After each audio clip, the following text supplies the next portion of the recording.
What up, y'all? Welcome back to RUKUS TV. Today we're getting into Ebisu Minami. Back at it again. And I wanted to go over the controls real quick. Hold on.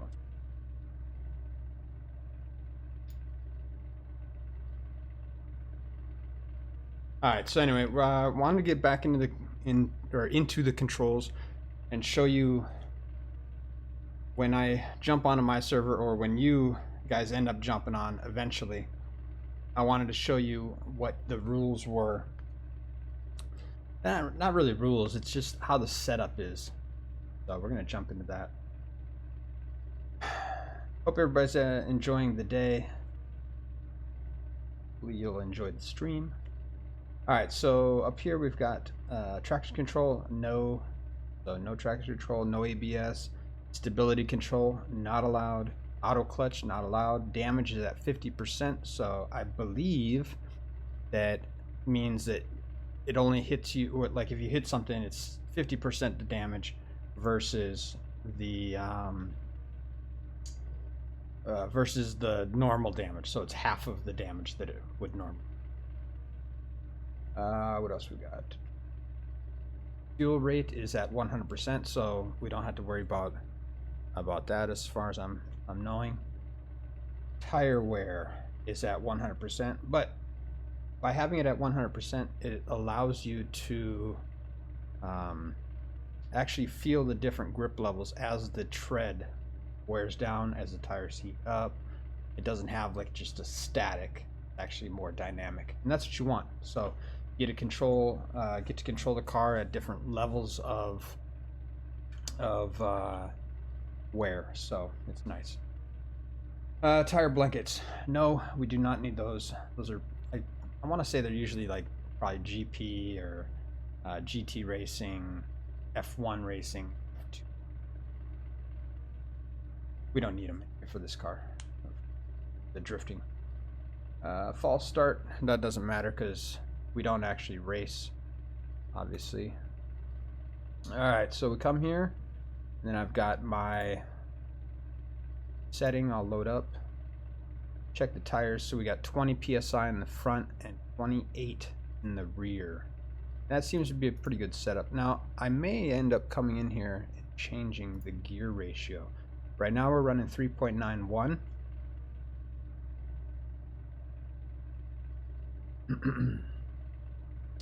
Right now we're running final gear ratios at 3.91. I may change that. I don't know. We'll see. I just have to kind of see how it feels again. But I do want to kind of play with the gearing, because obviously I'm in third gear, which is what I'm trying to do. If I switch this to, what is it, 375? Yeah, there you go.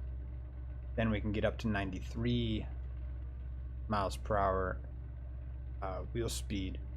Obviously, when we're talking 93 miles an hour, I'm not driving 93 miles an hour, right? My wheels are turning 93 miles an hour, or whatever it is, right? So, and sometimes more than that. But the point is that you can go up to 93 miles an hour before you have to switch gears. That is what they're telling me. Okay? So, but we're going to keep that as it is. It's at 89 miles per hour, which 4 miles per hour doesn't seem like a lot, but gear ratios do make a difference. Alright, so anyway, we're going to leave it at 3.91, like I said. And we're going to get into here. Now, I added in here, hold on, set that, load that, make sure it's loaded. Okay, go back here.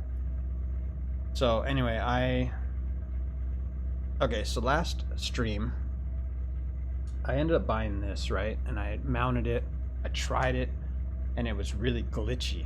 So it would change the camera view mid drift. All of a sudden it's just like fucking boom, switches the camera out. So we're going to try, I added the horn. I called, this is made by RUKUS. Well, RIP is the name of the maker, but Anyway, you can't see inside here, but inside here, there is some little metal connectors for the horn, which I'm thinking maybe that'll be a ground. I don't know. We'll see. But the point is that we're going to try this wheel out again. I really like the wheel. I like the mount. It's just a matter of, okay. See? Even that, I didn't even fucking hit any buttons and it changed. Yeah, he said sometimes static can be the culprit of it. Yeah, of the changing. Anyway, so we're gonna plug this on for a quick couple laps and see how it goes. See if we can actually see if it actually makes a difference for putting the horn on.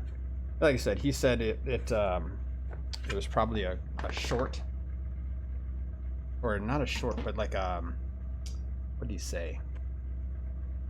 That it was like I mean, essentially it is a short. You know, it's static, like a static. You know, if you think Tesla coil, Nikola Tesla, right? Obviously, we're sending digital energy, electricity, if you will. So same thing here. If the contact points are close enough, there can be static that goes between, even if they're not touching. So there can still be some static that jumps in between, just like electricity. Dealing with digital signals, electricity. Anyway.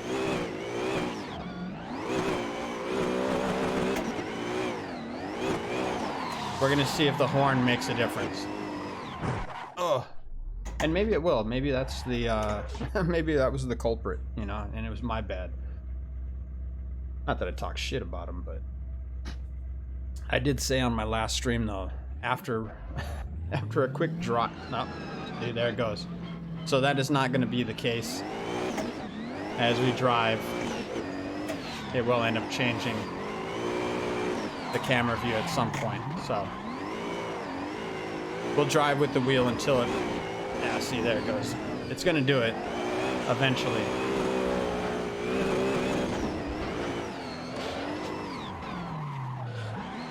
Now he did give me a potential workaround. Yeah, see, there it goes. Fucking cocksucker. Alright. He did give me a workaround, which he said, yeah, see, I'm not even hitting any buttons and it's fucking changing.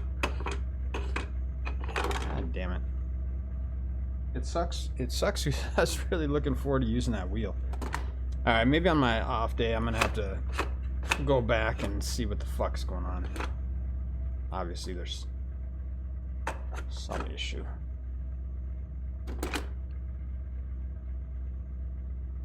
Some issue going on, my folks. Come on, motherfucker. Turn it. You gotta turn it the right way, right?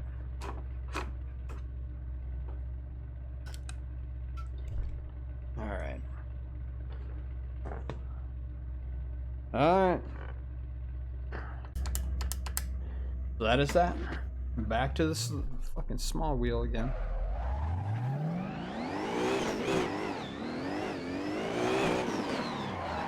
I was thinking maybe there needs to be some insulation that goes between the two, because it's obviously just metal on the other, and aluminum's a conductor. So of course it's gonna kind of mess with the signals. Now he did say, like I said, he did give me a workaround. And that workaround was to cut off the controls, because obviously I have on the wheel currently, I have the buttons mapped to the camera view, right? So what he says is going on is just, since there are inputs in this wheel with the electronics, right? That those inputs could be getting crossed. So what I could do is set up on the menu, take the functionality out of the buttons, and then just do without functionality on this, right?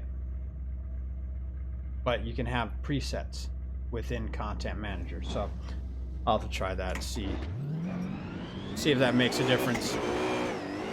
But for now, let's get into these skids. I ain't gonna worry about it.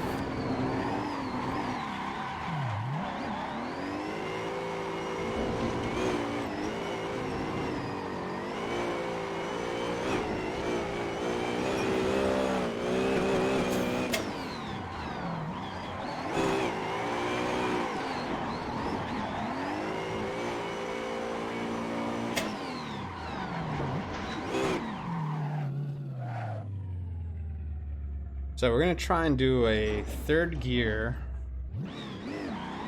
throughout the whole track.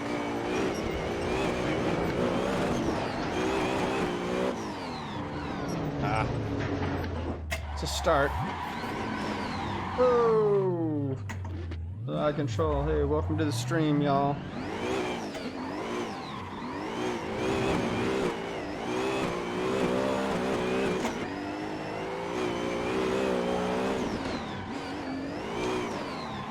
Some fucking big ass manjis right there. Oh! Hey, it gets better as I drive. I've been streaming in 3 days, so that give me a break.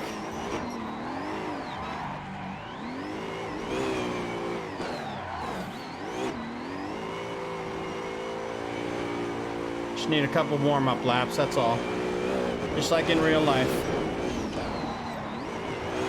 Oh!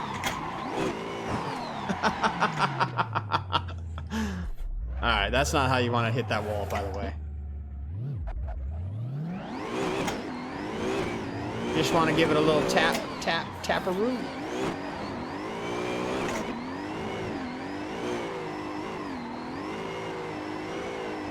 I saw that hit coming. I felt it before I hit it. You ever have that? Feeling it before you get hit?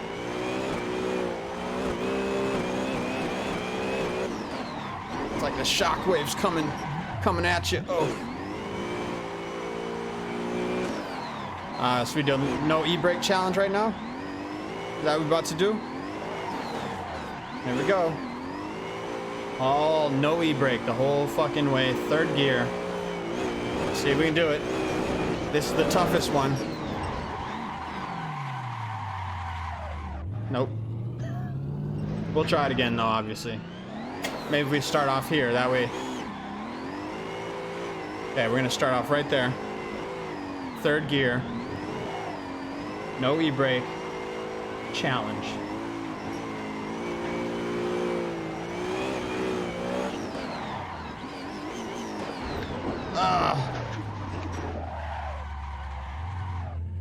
Alright.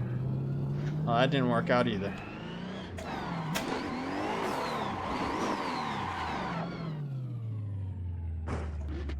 So I was trying to think of what to do at 50 followers. Since we're getting there. We're, what are we at? I think we're at like 38. I don't know why that changed out. Anyway, I'm noticing it. Oh, it did change. That's funny. It went from my sample goal to... Anyway. At 50 followers, I think we're going to do something. We got 38 followers right now. 37? 37 followers.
That corner gets me each time.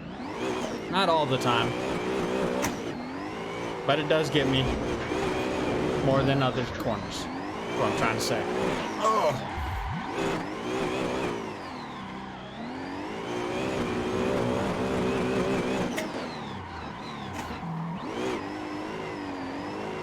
Alright, starting our third gear. No e-brake challenge right now.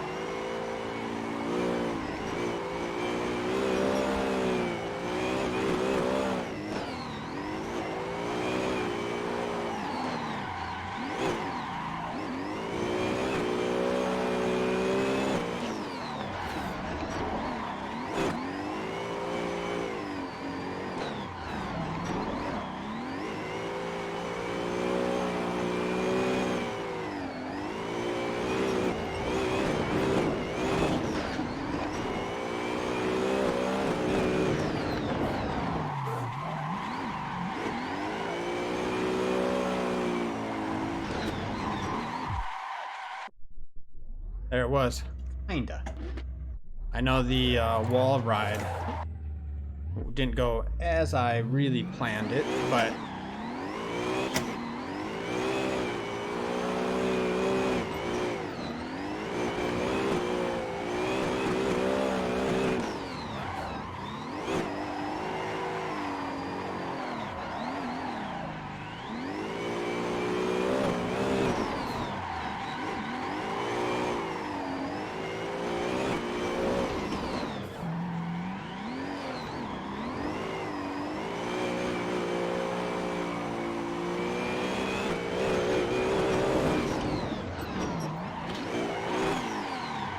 so I need to come closer to the wall on the left.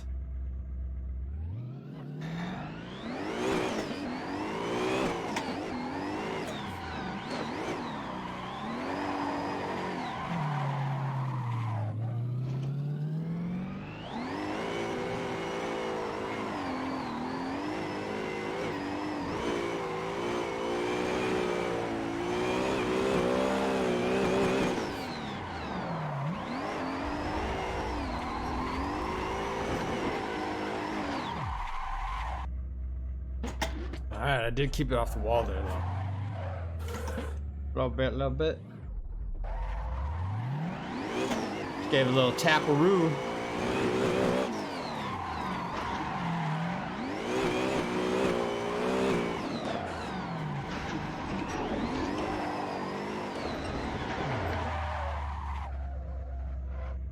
I don't know. Not really feeling Ebisu today. I don't know why. Or Minami. I guess Ebisu. Sorry, Ebisu. Damn. Motherfucker got mad at me. Like, you must like me.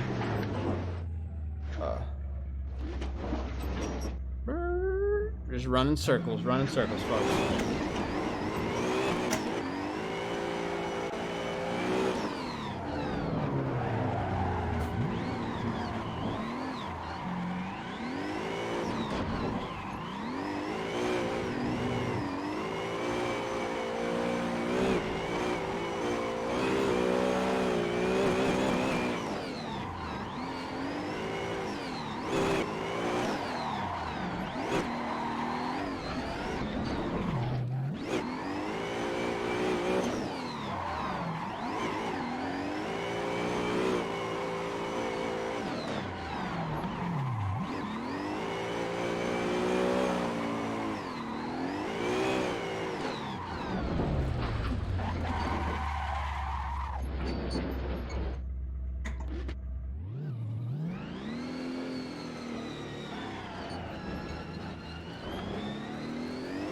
Let's see if you hit it fast enough and at the right angle, which really that's what it boils down to.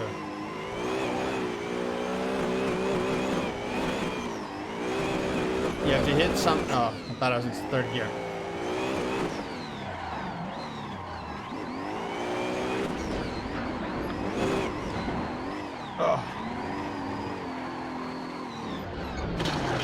Oof. Oof.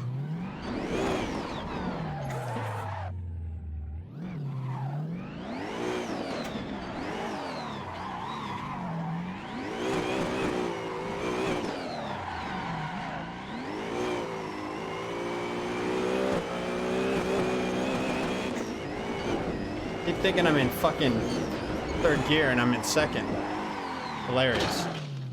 And I start winding out and I'm like, oh yeah, I gotta change gears. Yeah, we're gonna jump back to the pits here real quick. Change out these tires. Tires. Hey, nice tires. Alright, so anyway, we're gonna jump out of here. Back to the pits. Collect our thoughts.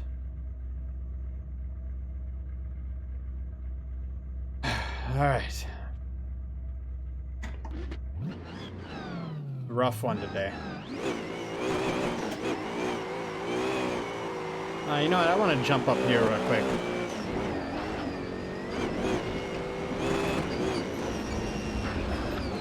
Oh shit. Not what I meant to do.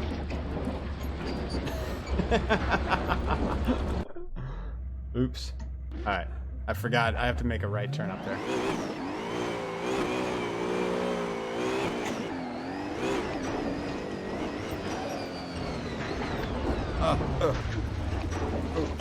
Wait.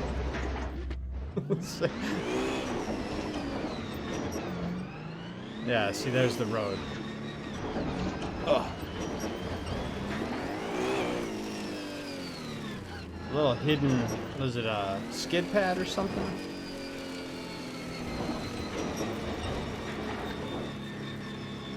Oh shit. Oh, that's fucking cool. Wow, that's really fucking cool. I did not know that this was up here. I guess because every time I try to come up here, I crash.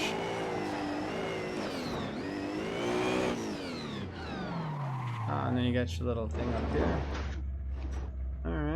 Alright. What's back here now? Now I'm interested in finding out more. Back here. Oh. Well, I don't know. I thought I could get through.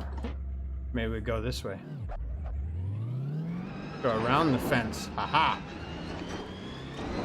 Ha-ha-ha-ha-ha! Can nobody hold me down? Oh no, I got to keep on drifting. Oh. What's here?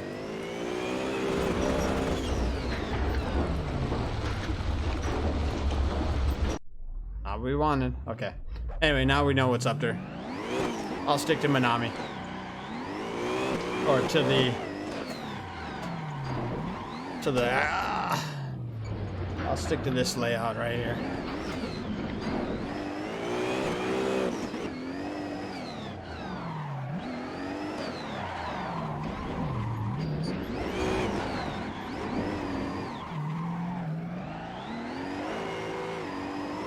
Maybe that was the RC drift car park.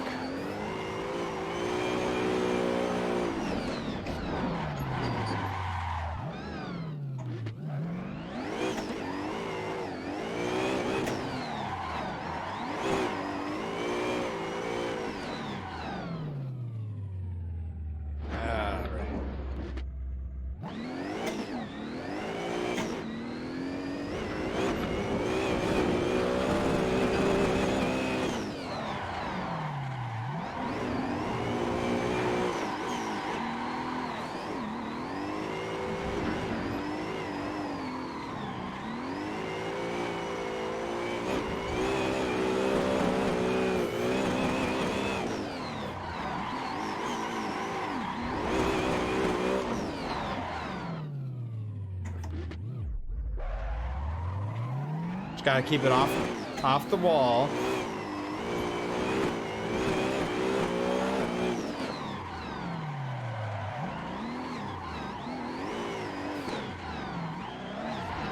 Fucking tired today. Ugh. Although I did wake up a little late. Hit my snooze. Or sorry, I didn't even hit the snooze. I actually just shut the alarm off. I just shut the alarm off and went back to bed. Luckily, my body was telling me to get up. And then my brain said, oh shit, I'm running late. Late for the stream. Anyway, I'm here now. Today's drink of choice. I've got my home brewed coffee over there. Ugh. My favorite mug.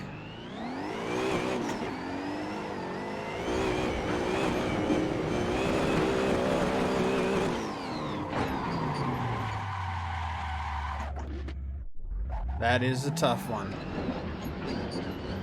You know, I think it'll be less tough when I do the virtual reality. You know, maybe I'll do that. Maybe at 50 followers, I'll plug in the VR and play that for y'all. Even though it makes me a little uneasy without the motion. I think I just got to get used to it. I will be doing a little giveaway as well, but only to the 50 followers.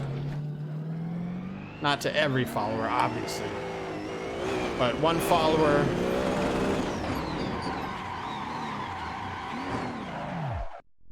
One follower will get something. Maybe a giveaway. I don't know. Fucking know. I'm trying. I'm thinking. Still thinking. The thing I originally wanted to do has to be put on hold.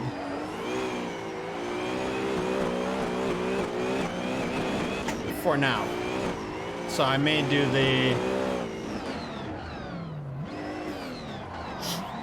the other surprise.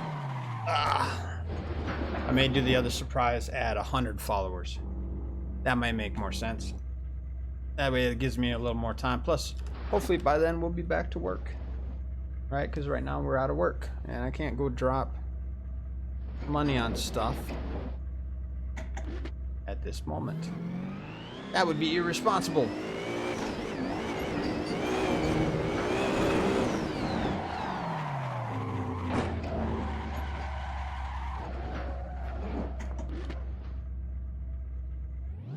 Yeah, I should have. I tried to find Formula Drift Atlanta, and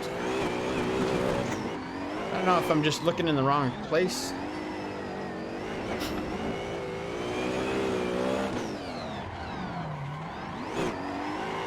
I would have thought AC Drifting Pro had that track. But yeah, I tried to download it anyway, and it wouldn't allow me. Or, I mean, I couldn't find it.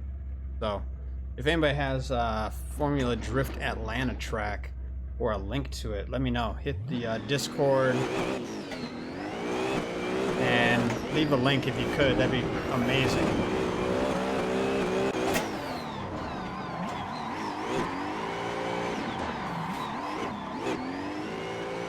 Yeah, because then on Thursday, I'll drive that. I also added this car to the Discord, so if anybody wanted to join in the lobby, they could do that.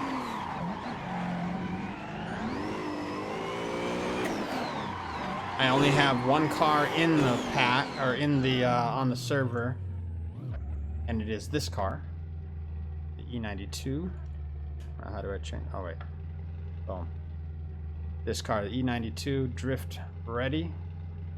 But yeah, anyway, it's got different skins as well. There's 24 different versions of the car. Only rules are you have to be following this channel and the Discord. So yeah, other than that, if anybody wants to come in and join in, let me know.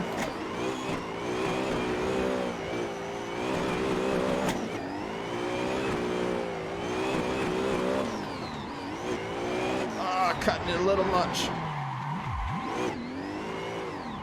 Yeah, I knew I wasn't gonna make that. It's like you gotta get into that little pocket right there. Just kind of slide into the pocket and then get back on the gas. Drop that clutch. You gotta keep your RPMs up too. That's the one thing about third gear. It's almost like driving a turbo car where you have to keep it,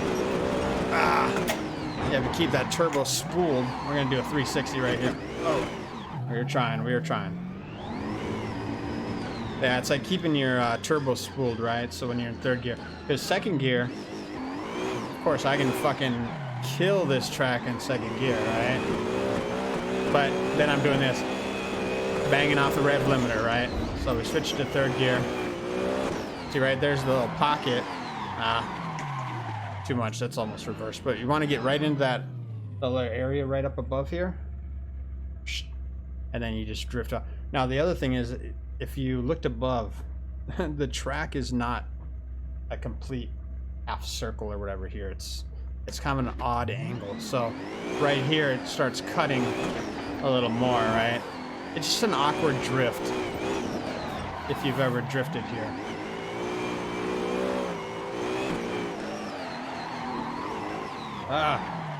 Again with that corner.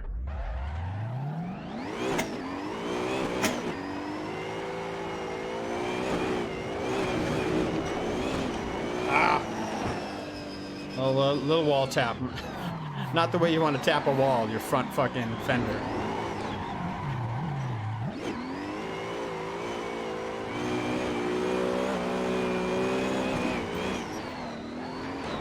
Nope. I just changed the tires too. I was gonna try and blame it out on the tires, but at the end of the day, it's operator error, right?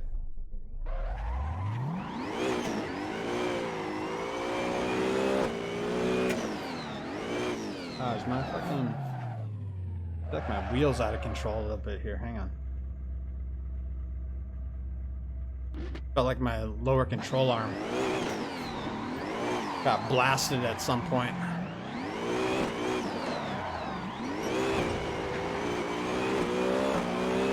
Up to third.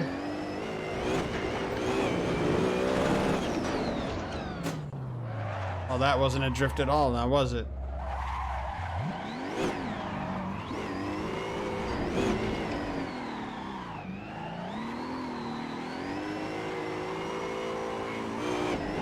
We just gotta get... Ah, damn it, this motherfucker. Saving it, though. Ah, shit.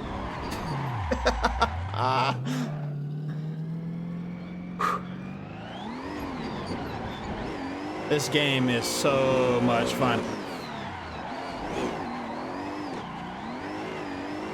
And it just intensifies it by being on a fucking rig. The only thing we need next is the motion.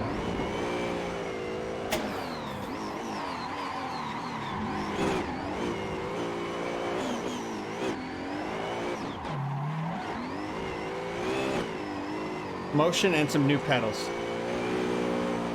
But like I said on the last, or like I've been saying, I want to upgrade to the Fanatec V3 pedals. Oh, see there? Ah, fuck! Lost my revs. I kind of lost drift a little bit.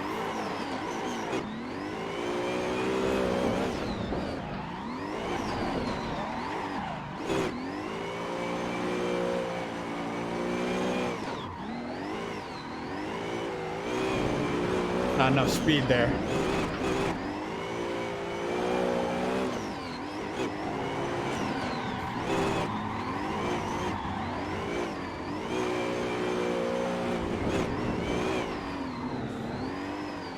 Nope. Oh.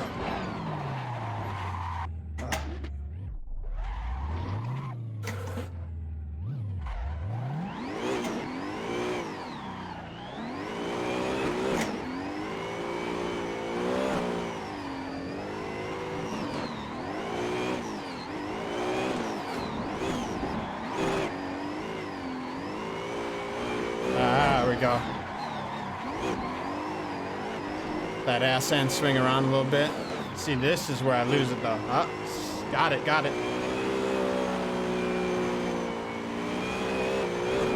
And off to the races. Ah, come on.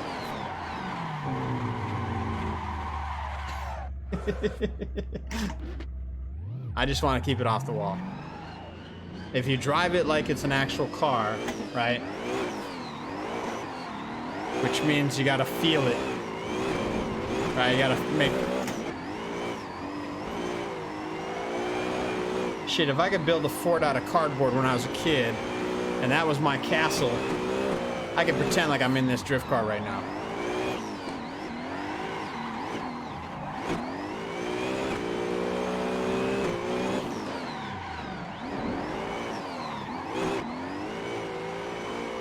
Or even the blanket castle, right? I know y'all used to make blanket castles when you was kids.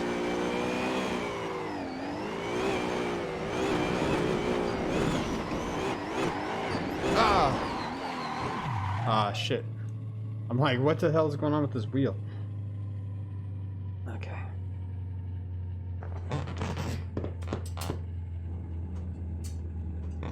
Well, the other day I took this out. It was a little screw. So, I put on this other wheel, right? The metal wheel, NRG. But since it shorts out the controls, got a short to ground. I had to take it off. All right, we'll get it worked out eventually. We'll be back on the nice wheel. But in the meantime, this works. It's just a little awkward since the wheel is about 3 inches smaller than the other. So, but we'll get it back eventually.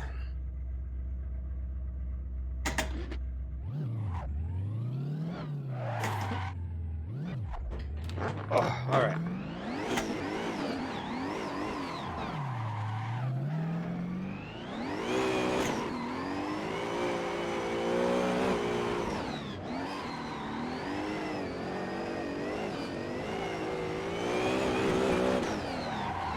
No! Fuck. I was way out of line there. Oh yeah, tire pressure currently 36 psi. Now, obviously, I have it set to 28, but as the heat increases on the tires, the PSI inside the tires heats up.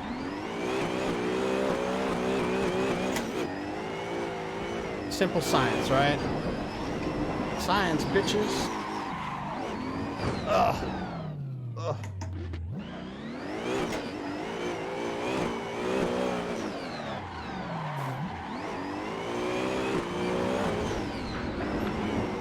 Off-road drifting right there. Mowing the lawn.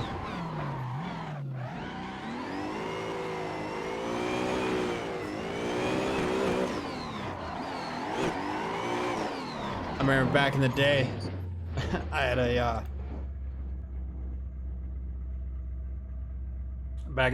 lowrider car.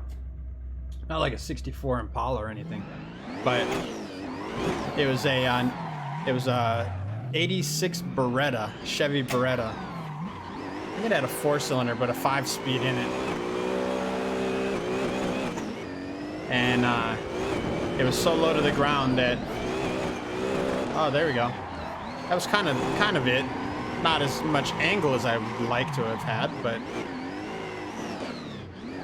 that's kind of the angle. If you're not, well, I'm not using an e-brake, right? So I need to have less angle, so I'm thinking maybe like a 20 degree angle on the car to the wall, right? So about 25 degrees off the wall, and then you should have enough momentum to pull you through it all the way down to the corner.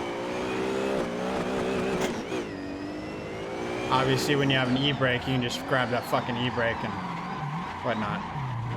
Although I've never drifted this track in real life, so I don't know if they grab e-brake or do they just let the car go. You know what I'm talking about?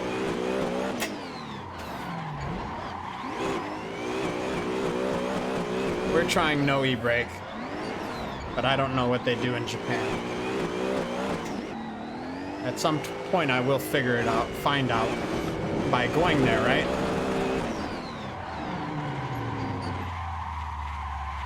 See, but every time I do that, so that was no gas, no e-brake, then it always pulls me forward. So then it makes me wonder, okay, do I need more PSI in the rear to loosen it up and let it slide up a little more? Because the higher the PSI, right, the harder the tires, the more slip you're gonna have, which if you have a high horsepower car, that's why they run 15, 20 PSI in the rear on these pro cars, because you're getting more grip.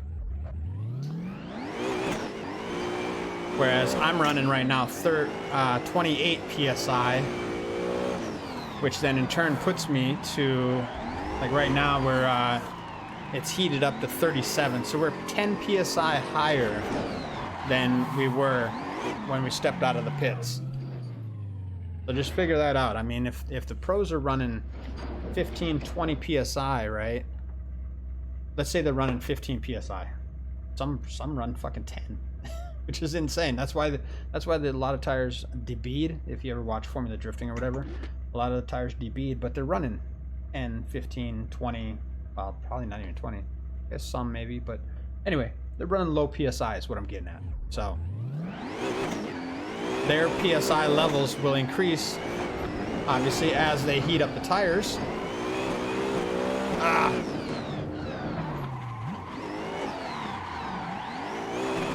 So then if you're running 15 PSI, add 10 to that. Now you're from 15 PSI, you're up to 25 PSI. So I started out at 28. I'm currently at 38. So I could actually drop down the PSI maybe to 25 and still get some good drifting. But like I said, if you're running and you want the ass end to slide out a little more, a little easier, increase the PSI of the rear tires. Now the front tires, obviously you want them lower PSI. You don't want them too high, because otherwise you're just gonna understeer. You want the front tires to have grip, right? So I keep mine at 20 PSI, and if I look down here at my meter, it's currently at 24 PSI. Yeah, 22 to 24 PSI for the fronts. So just keep that in mind if you're trying to get into some real life drifting. You can do a lot with just tire pressures. I mean, hence, you know, look at Formula One, right? They have 3 sets of dry tires, right? So they have this, the soft, the mediums, and the hards. Obviously, each compound does something different, right? So the softer it is, the more grip you're gonna have, but they're also gonna wear out faster. So, gotta keep that in mind. So you're not gonna get as many laps. Drifting is kind of the same thing. Obviously, the softer the tire, the faster it's gonna go, but I don't know anybody that's running a hard compound. Maybe in the front a little bit with a little lower PSI. That way the tires last a bit longer. I don't know, I run soft tires all the way around. Just some cheapy shits. I can't afford that, you know, those expensive tires. These pros are running tires that are like $300 a piece. Obviously they're sponsored, so they probably get them at a discount or free for the top guys, but $300 a tire. I'm paying $50 a tire. And at that price point, I'm like, all right, that's good. The front tires for me are like 40, Are they $40 a piece? I think they're $40 a piece for the fronts. And those are just some, like I said, just some cheapies.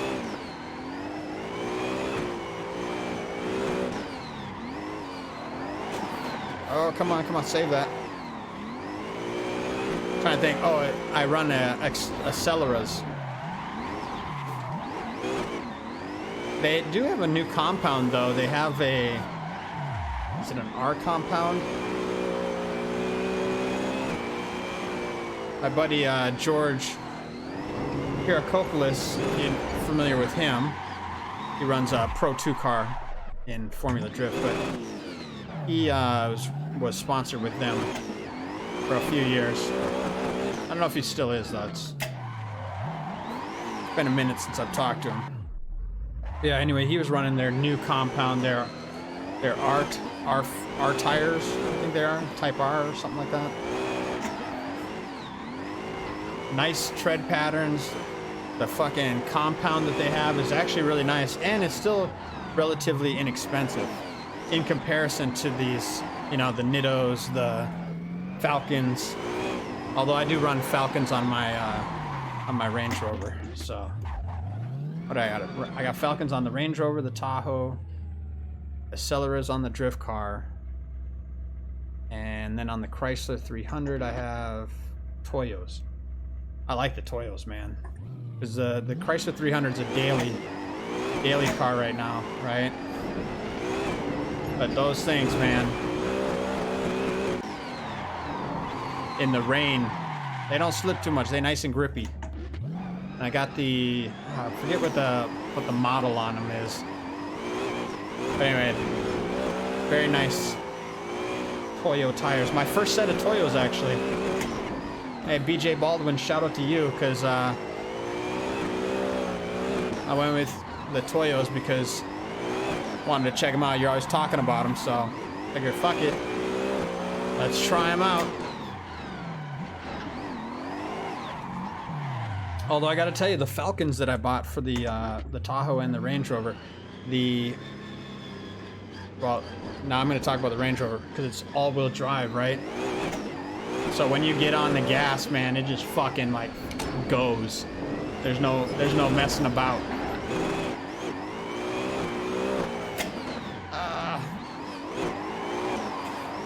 But trying to compare an all-wheel drive car to a rear-wheel drive car, like the 300 to the Range Rover, right? It's just apples and oranges.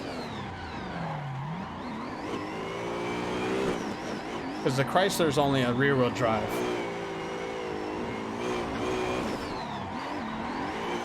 Oh, come on, baby, no e-brake. This whole way. Yeah, I whipped that too much. God damn it. Damn you. Hey, what up, y'all? How you doing? How you doing out there in Streamland?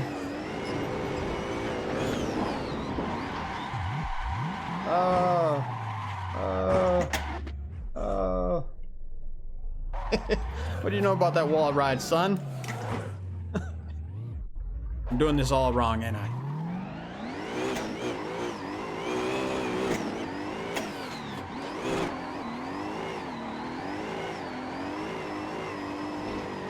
So yeah, third gear.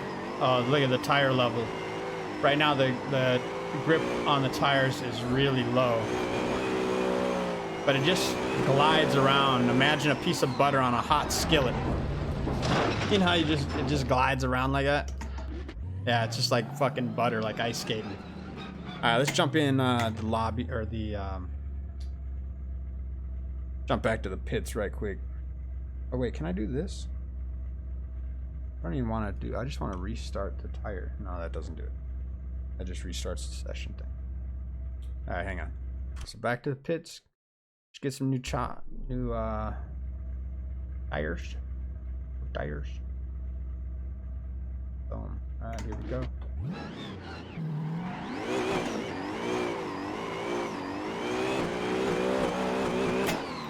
Little clipping point right there. Oh, shit.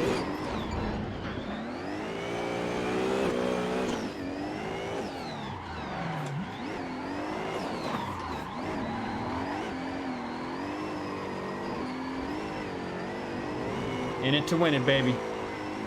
In it to win it.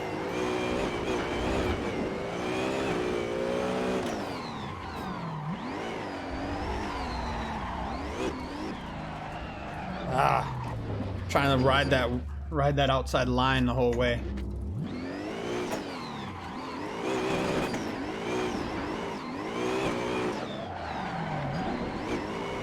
Little second gear action right there. Into third. But when I do that, it's like I have to be mid-drift to change into third gear. Like mid-manji or something. So then I can catch that still in drift. The tires are broke loose still, right? But if you drop it into third gear, sometimes you'll catch grip and it'll just throw you forwards instead of keeping you sideways.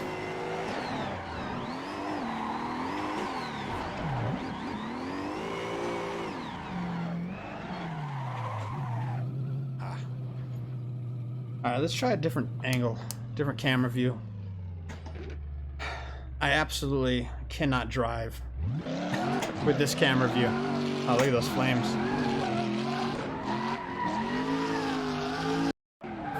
I shouldn't say I cannot drive, it's just that it's very awkward for me to drive in this third-person view. Maybe I just gotta get used to it for y'all.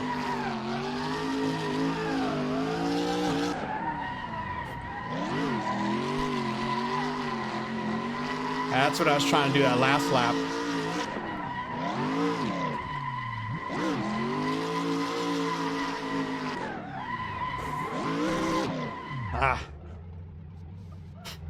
Got off the gas too soon.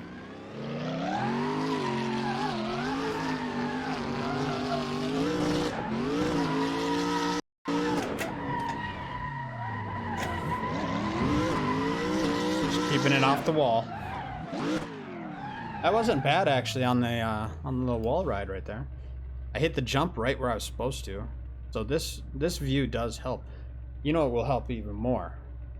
Virtual reality, and I keep saying it.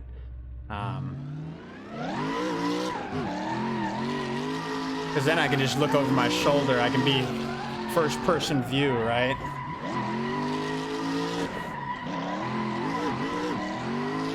Stay in it to win it, baby. Fuck it, we're pulling e-brake now.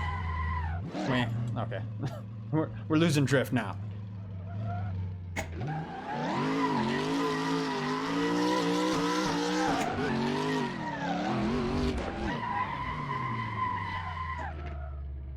Now, if you're wondering,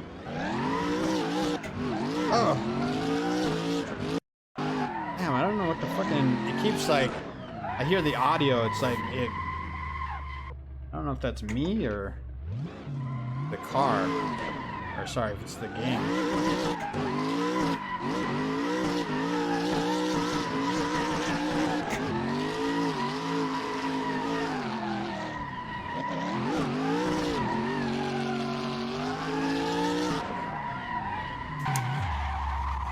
I gotta go back to this camera angle. I can't do the other.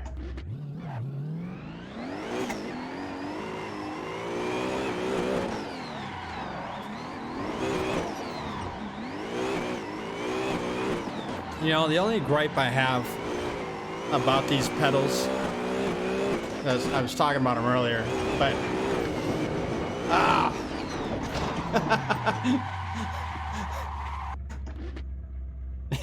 that little fucking bump grabbed my wheel and it's like all of a sudden, bloop. The only gripe I have about these pedals is really the clutch. I mean, I can make do with all the other stuff. I'm making do with it, obviously, as well.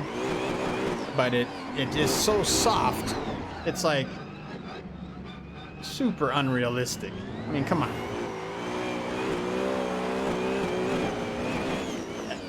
It maybe needs a harder spring. It needs a clutch point too. You know how you can tell, you can feel the slip of the clutch when you push in the clutch, or you disengage the clutch. You can tell when it engages and disengages by your foot.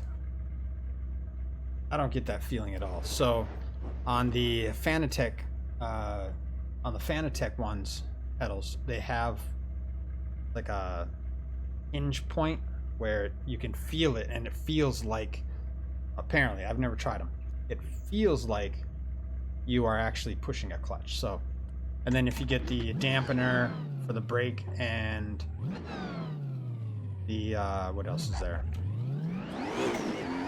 the pro bushings or whatever they are,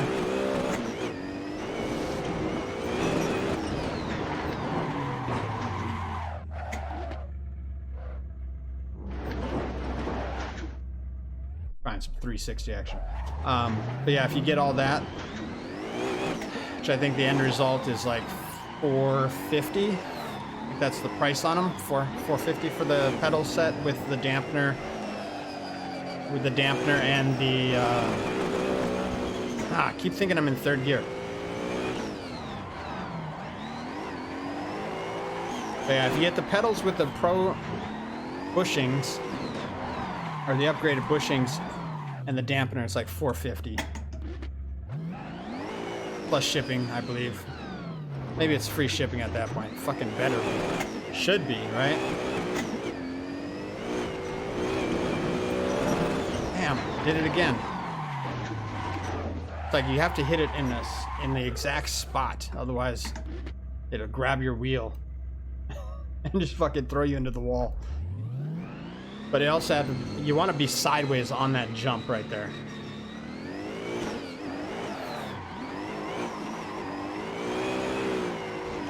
So we're second gear here. Throw it into third. Manji. And break it. Slide it. Oh, cut it a little much, but very wide right there. Wider than I normally want to be. Now here's where, oh yeah, there you go. There, save it. Ah, fuck. All right, we're gonna back up. I gotta back up. Which one's reverse? All right. I just want to get a good run at this one. There we go.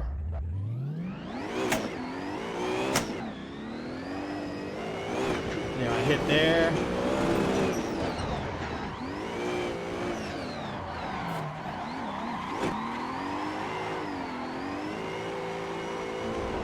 Mowing the lawn a little there.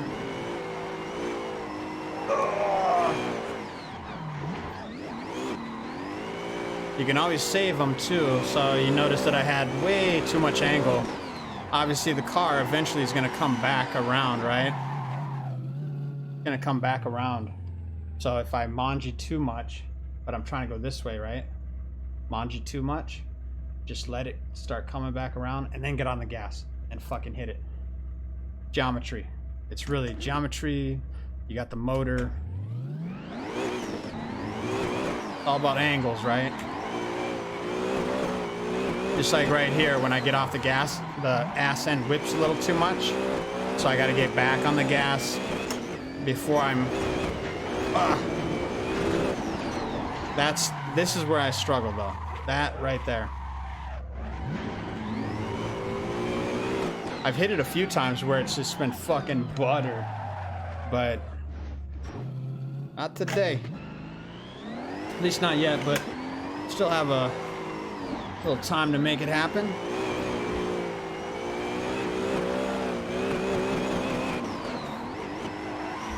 Oh shit. Saw that coming. I looked down to try and blame my tires, but I couldn't blame them. That wasn't me. Okay, here we go. Second gear. Third gear. Oh, that was actually not too bad on the entry. Oh, look at that. Oh, shit. Damn, that was fucking close. I thought I was hitting that wall for sure.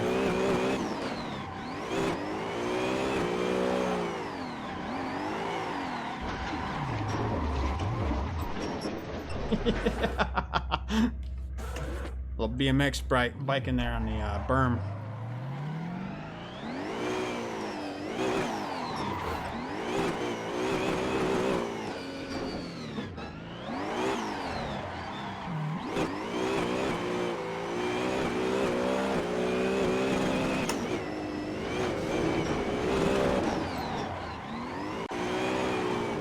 You know, I wonder if other people are, when they come in, they just come in straight. Because I'm trying to come in drifting into it, right?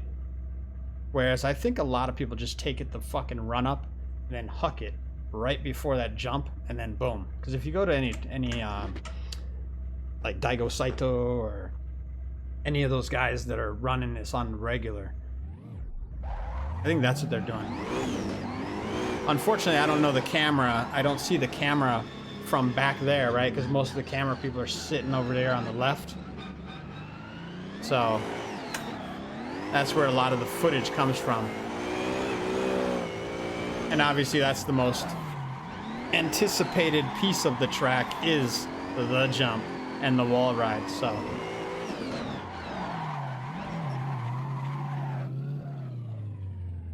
Alright, so we're gonna try and do that with no manjis beforehand, if I could do that.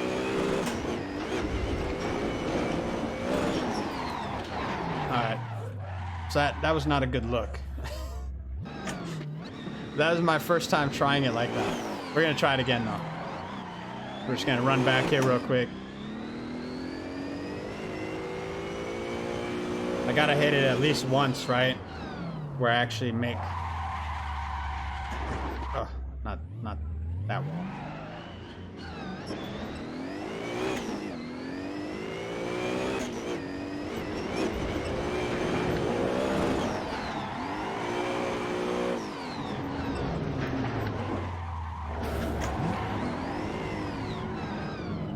That actually wasn't too bad. At least I got off the ground a little bit. Got on the wall a little bit, not too shallow like I've been doing.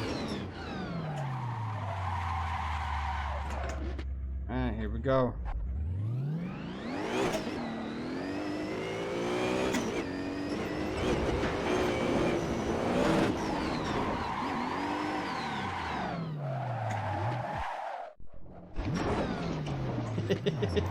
I was gonna try and let it come around again. Alright. We'll stick to drifting the whole track.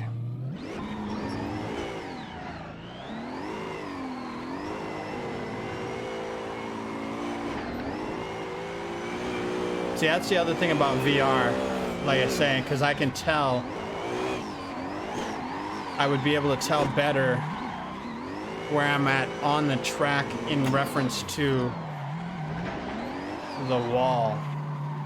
Because right now, I'm guessing, right? So, after the big wall on the right, if you look in front of us, right, there's that little tire section where I come back up the hill. I feel like I'm gonna hit the wall. I swing that ass end out really far.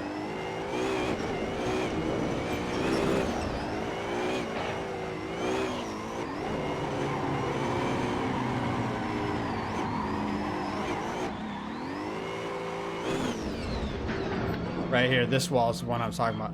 So I'll swing it out, right? And I'll feel like I'm gonna hit it, but I don't. So when you're on, VR, right, you can actually look. You can see out your side windows what I'm getting at.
Yeah, you know what? Somebody else told me about that, and I forgot to. Maybe it was you that actually told me the other day. I forgot to switch the settings, so no big deal. Like I said, the ultimate will be VR, where I can just like fucking look and look and look. You know what I'm talking about?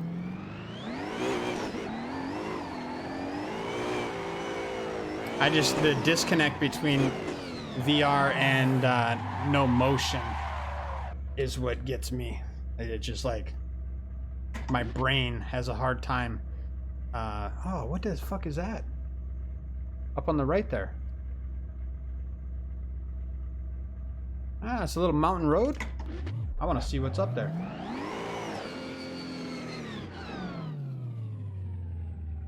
How you doing, Timmy? Oh. Doing a little off-road here. Ah, this little hidden fucking gem over here. Maybe? Let's see. Go up this road and see what we got. Oh. Alright, that didn't... Hey, but there's the track layout. There it is. Please tell me this is... This is where I drift and fall forever. Hang on. Ah, this motherfucker.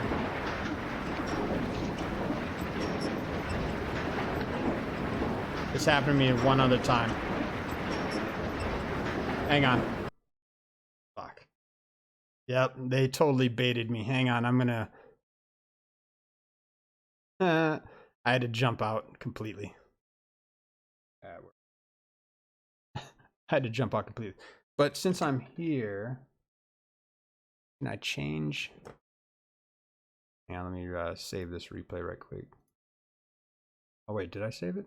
Yeah, keep it. All right, settings. Do you know where it's at in here? I want to change that head neck motion, whatever it is. Assetto Corsa, I'm guessing. Video, audio controls, maybe. Oh shit! This might help me with the other too.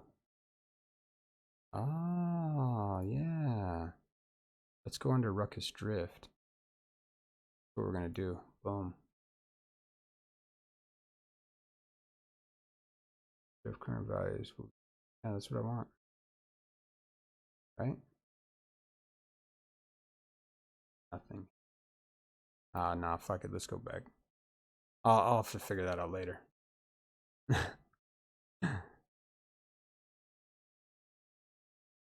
Where's the buttons?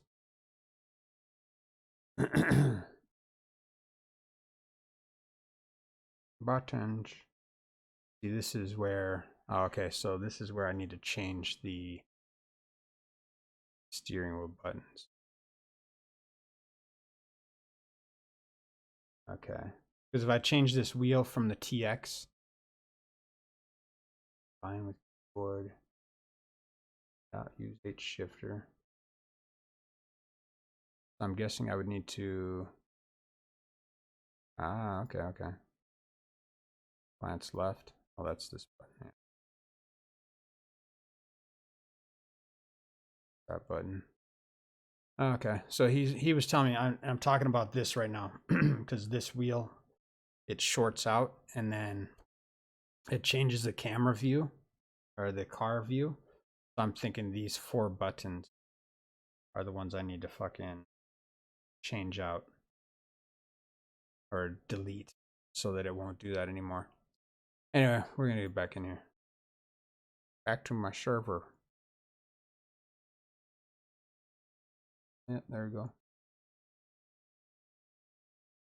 Totally baited. Hey, hang on one second. I gotta...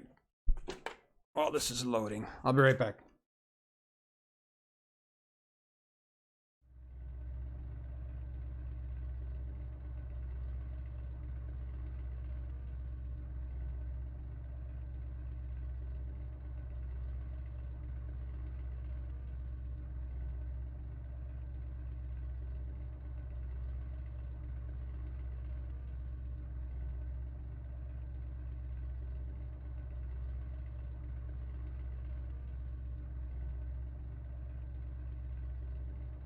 Alright, sorry about that. Okay, so there we are at the controls. Or the server rules, whatever. Once again.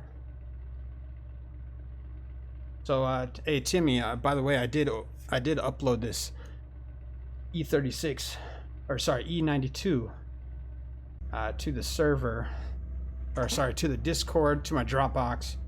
The link is in the Dropbox, so you can always check it out over there and download it if you'd like, and then join in on the server. And that goes for anybody for that matter.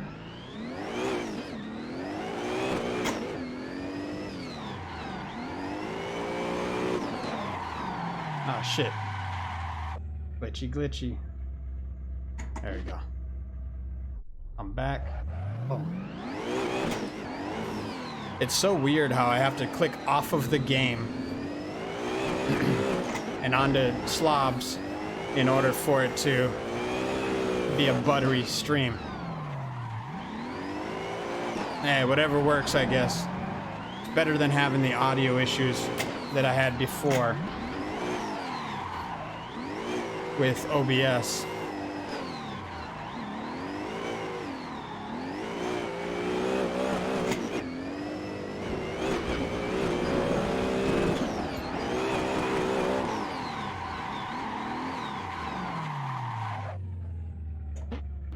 That no e-brake right there is, that's a tough one. Got to get right into this pocket here.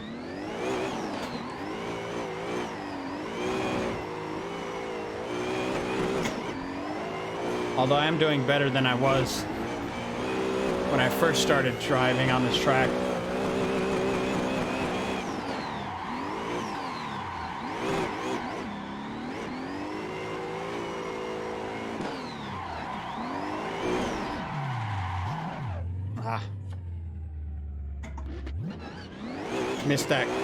Missed that clutch kick right there.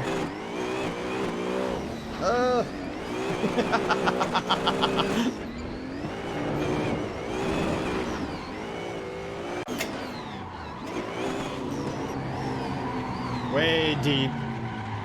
Too deep, as she said.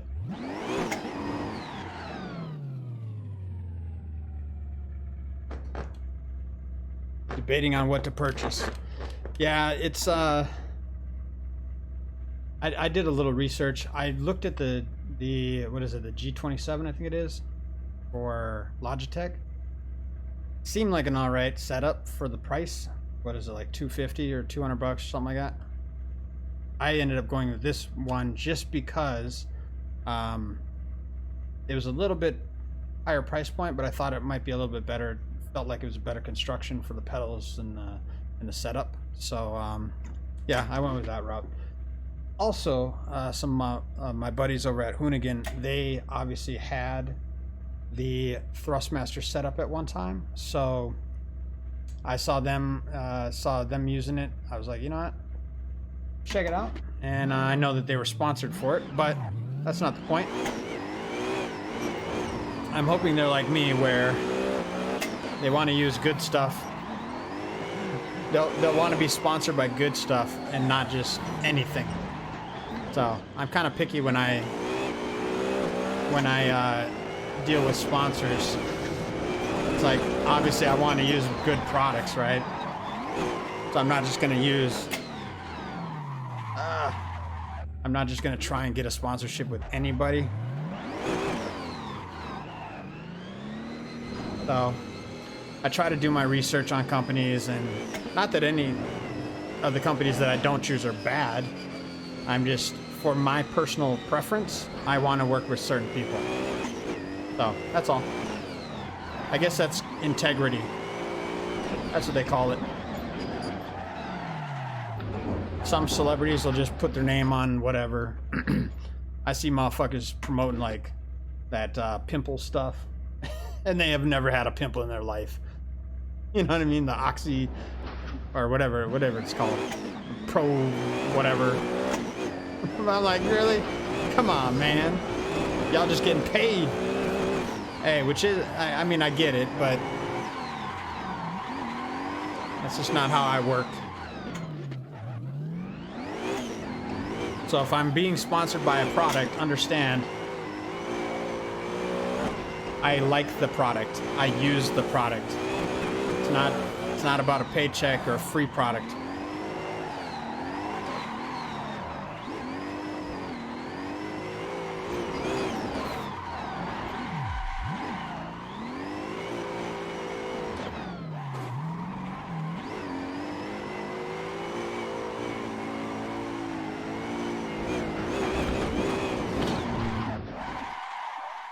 Oof.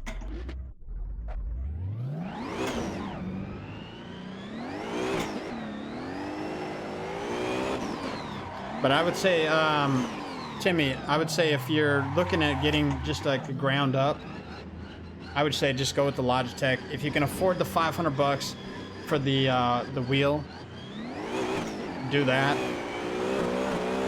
You can also piecemeal it out, right? You can piece it out and do it that way.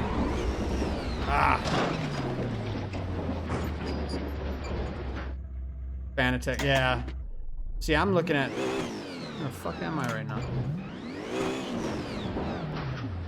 Oh, I was like, where the fuck am I right now? I'm like literally up on the wall. I'm like, yeah, just chilling right now. You know. That's how we do it. Little fucking through emotion. Hydros. Yeah, I would have went with the Fanatec if I would have known more.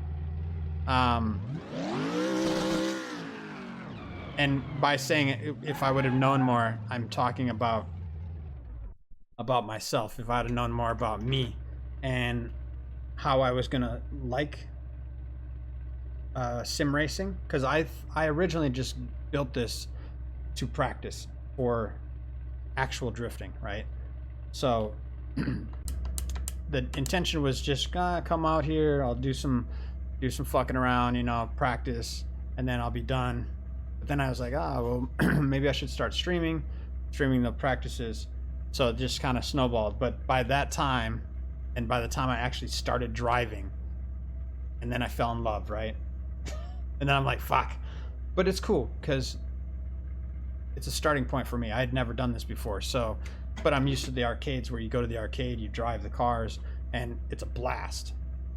So I fucking have fun on those. This is exactly like that for the most part. So I would have went with the Fanatec's or a higher level if I knew what I know now back then. So think about that. But like I said, right now I'm also trying to go with the Club Sport pedals, the V3s, Fanatec. Although I will keep the Thrustmaster, and this is what you could do too. You don't even have to buy a full package. You could just literally buy everything piecemeal, right? Buy the wheel separate from the controls, from the fucking bass, from the pedals, from the e-brake to the shifter. Everything's separated, right? Yeah, you might save a little money if you buy it in a package deal. So if you want to do it that way. But since I have a setup already, for me, I'm gonna buy the pedals first, sell these pedals, and then just kind of go from there.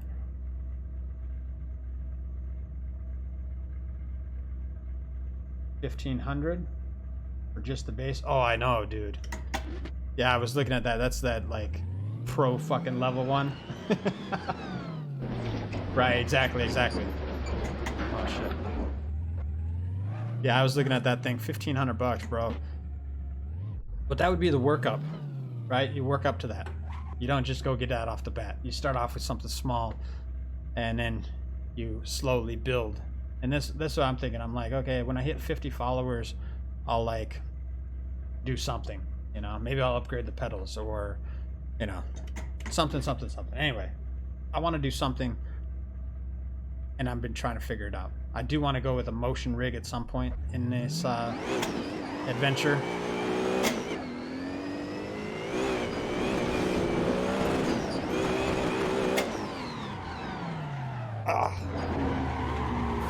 Motion and VR would be the shit.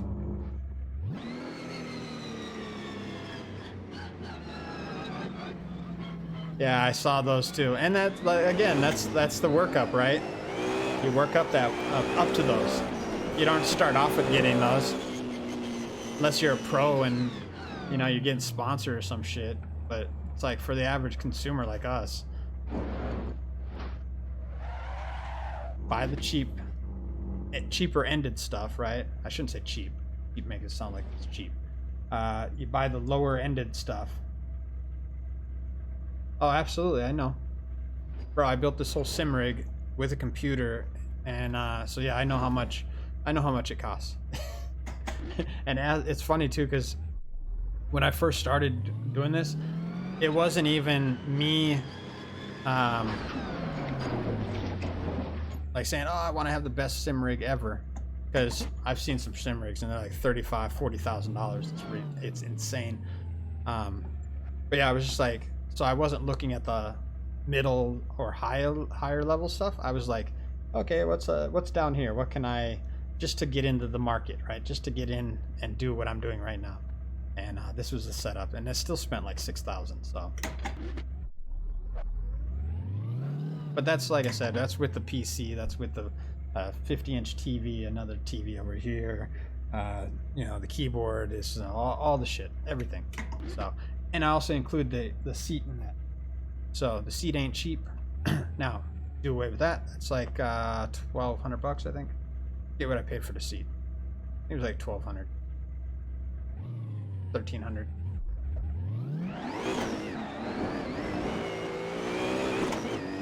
But it is an actual FIA seat. Ugh. Since it is from my race car. But I do have another seat that I'm going to be putting on here eventually. It's the NRG FIA seat.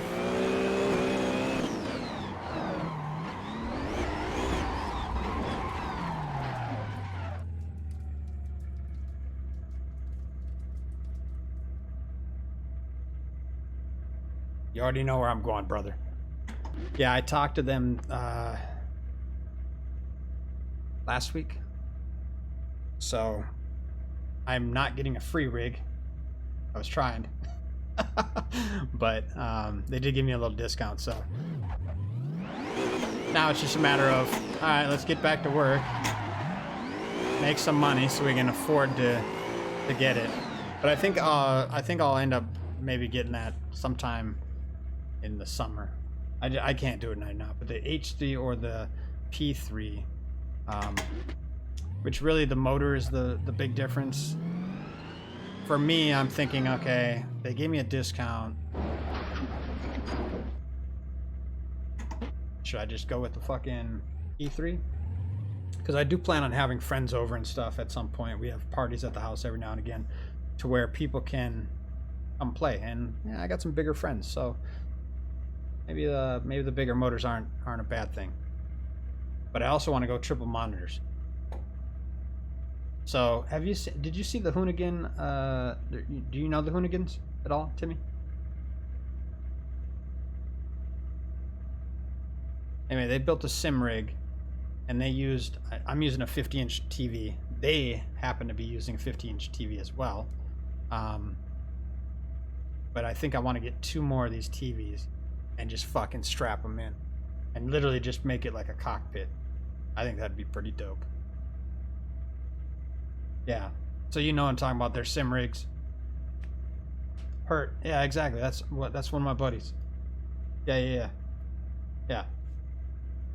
So yeah, I know a few of those guys over there. But anyway, yeah, their sim builds, or their sim rig builds, ridiculous, right? So, however, they went with they had the 4-post. I don't know what they went with the 4-post. But I'm thinking, okay, 3 monitors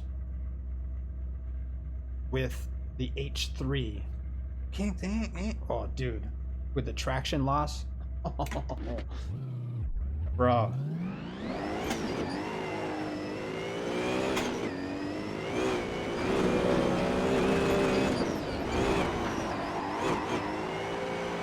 Oh, look at that, bro. I've been trying to do that all day, man.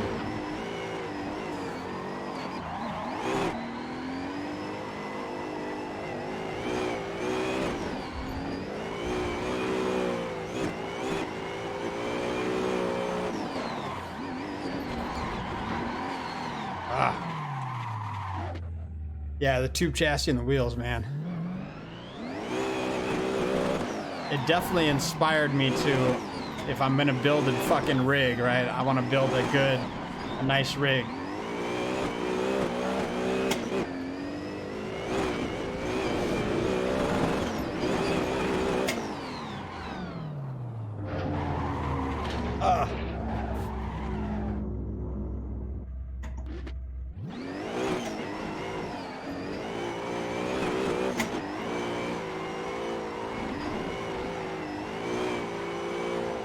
Yeah, I'll have to check that neck effects. Switch that out tonight after the stream. We're gonna have it ready for next.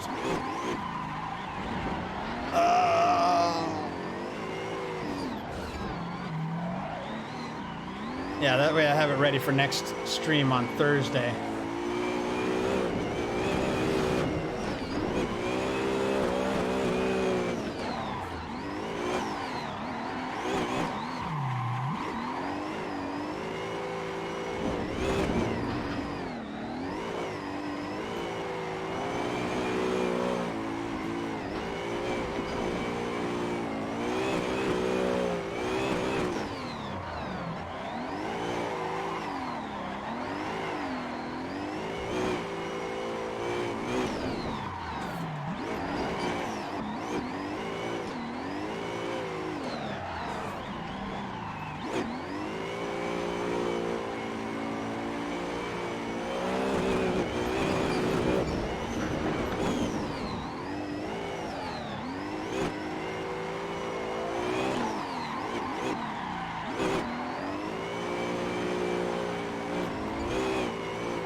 Nice.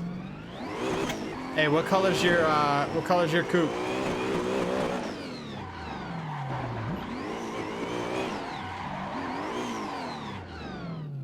Or coupe?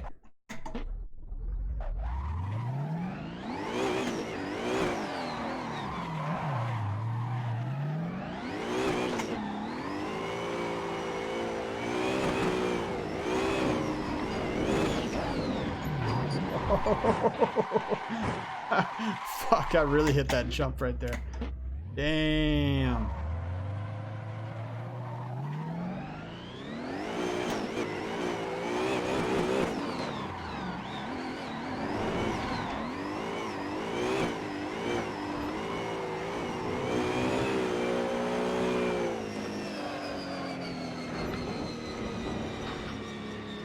Oh, nice. With a black top, so SR20.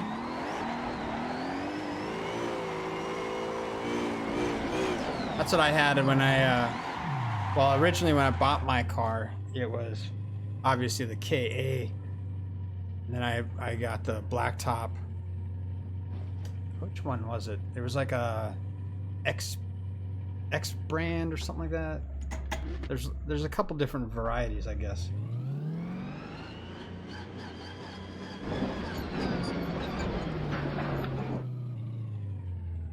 Oh, in the roof. Okay. I thought you meant the motor. I was like, oh yeah, I had a black top too. Red top. Okay. Now it's a 2J. Yeah, you were telling me about that. Or that it was a 2J. That's right. I forget things, man. I talked to a lot of people though, so as you can imagine. Whew, the coffee's good. Home brew.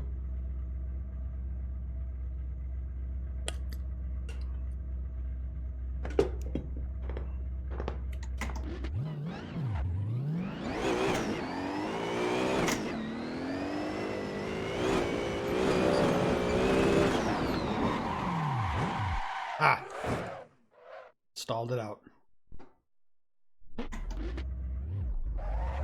I think that's what happens when you go in reverse, I think.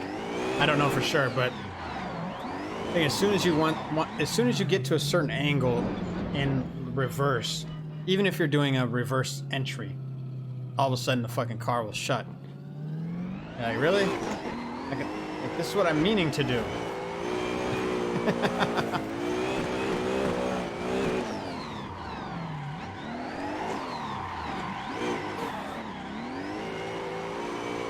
Yeah, it's always fun to do a little dancing in the rain, man.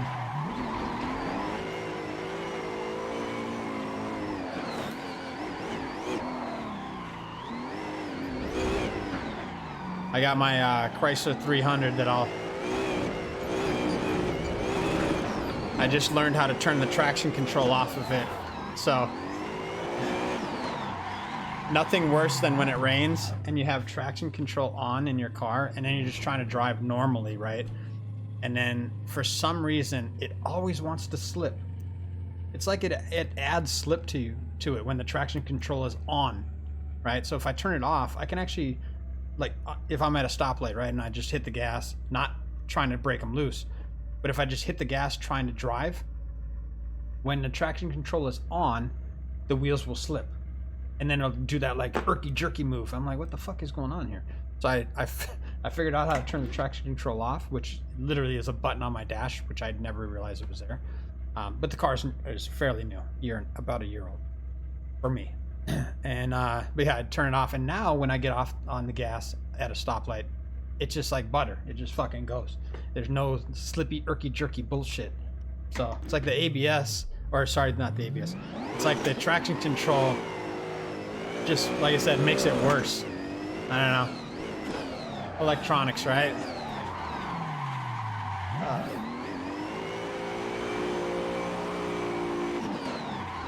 So yeah, now whenever it rains, I just shut that shit off. I wish there was a control where and I'd probably have to go into the ECM, I'm sure. But if there was a control where I could just turn it off always.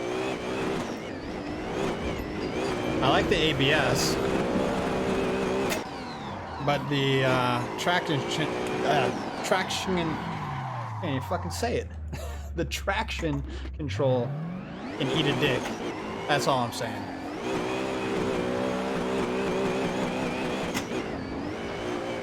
Funny, I think I'm in third gear and I'm like, why am I... What's going on here?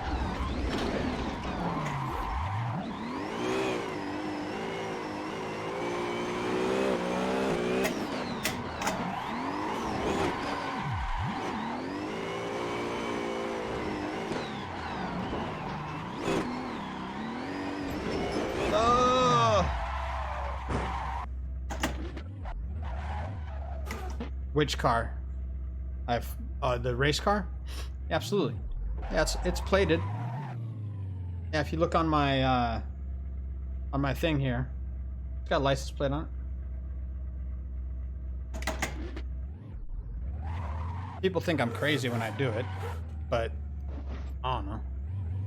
I don't look at it like I'm doing anything wrong. It's my fucking car. I have insurance. It's registered. So, but yeah, people when they hear it and they see it, it's like, you're legit driving a fucking race car on the streets. And I'm like, yeah, I don't know. Whatever. I don't think about it as I'm doing something wrong, I guess. Like, what laws have I broken? Would I put a bigger motor in my car? And that's supposed to be against the law now? Makes no fucking sense.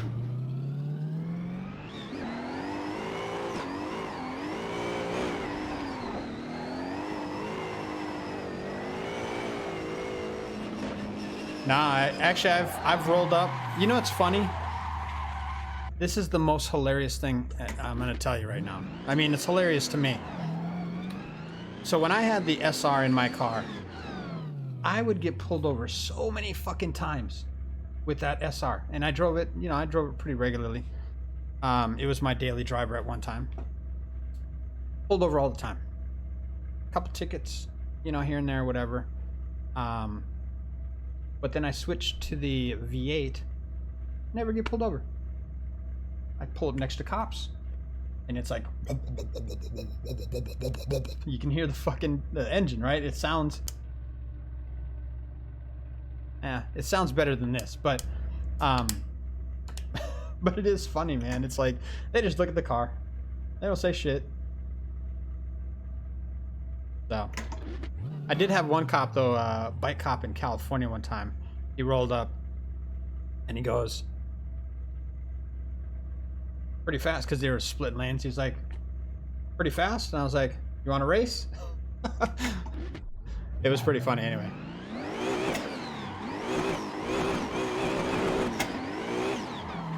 But yeah, I don't worry about stuff like that, man.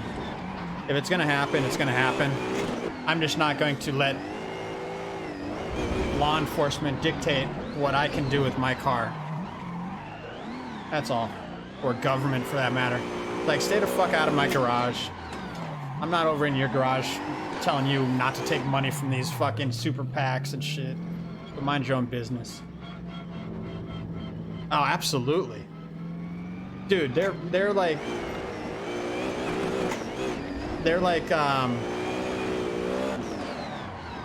cooler than you think. You know what I mean? It's like if you get pulled over. Now there's two ways that I'll approach a stop if I get pulled over. It's like, if I'm in the wrong, I understand. I'm a nice guy. I'm in the wrong. I fucked up. And I'll ask nicely if you can give me a break. Now, if I get pulled over and I'm doing nothing wrong, I immediately start recording, because I know that I've done nothing wrong. And I've gotten out of tickets like this time and time again. But I'm kind of a dick, but I know that I've done nothing wrong. So I will let the cop know that I'm recording, and I will ask him. I'll try to be nice, but I will be a little bit more firm on my delivery. And that's because I know that I've done nothing wrong. And I'm really good at fighting these cops in court if they show up. So at one time when I had the SR in the 240, I had 15 tickets on my record. I literally have a picture, screenshot. I have 15 tickets, and it's all bullshit, right? Out of those 15 tickets, I got out of 13 of them. So, abso-fucking-lutely. Yeah, you got to know your rights, man. Too many dumb people. Too many dumb people out on the roads, and they're usually the ones that are going slow in the fast lane. They're going slow in the turning, or in the passing lane. Those people don't know what the fuck's going on.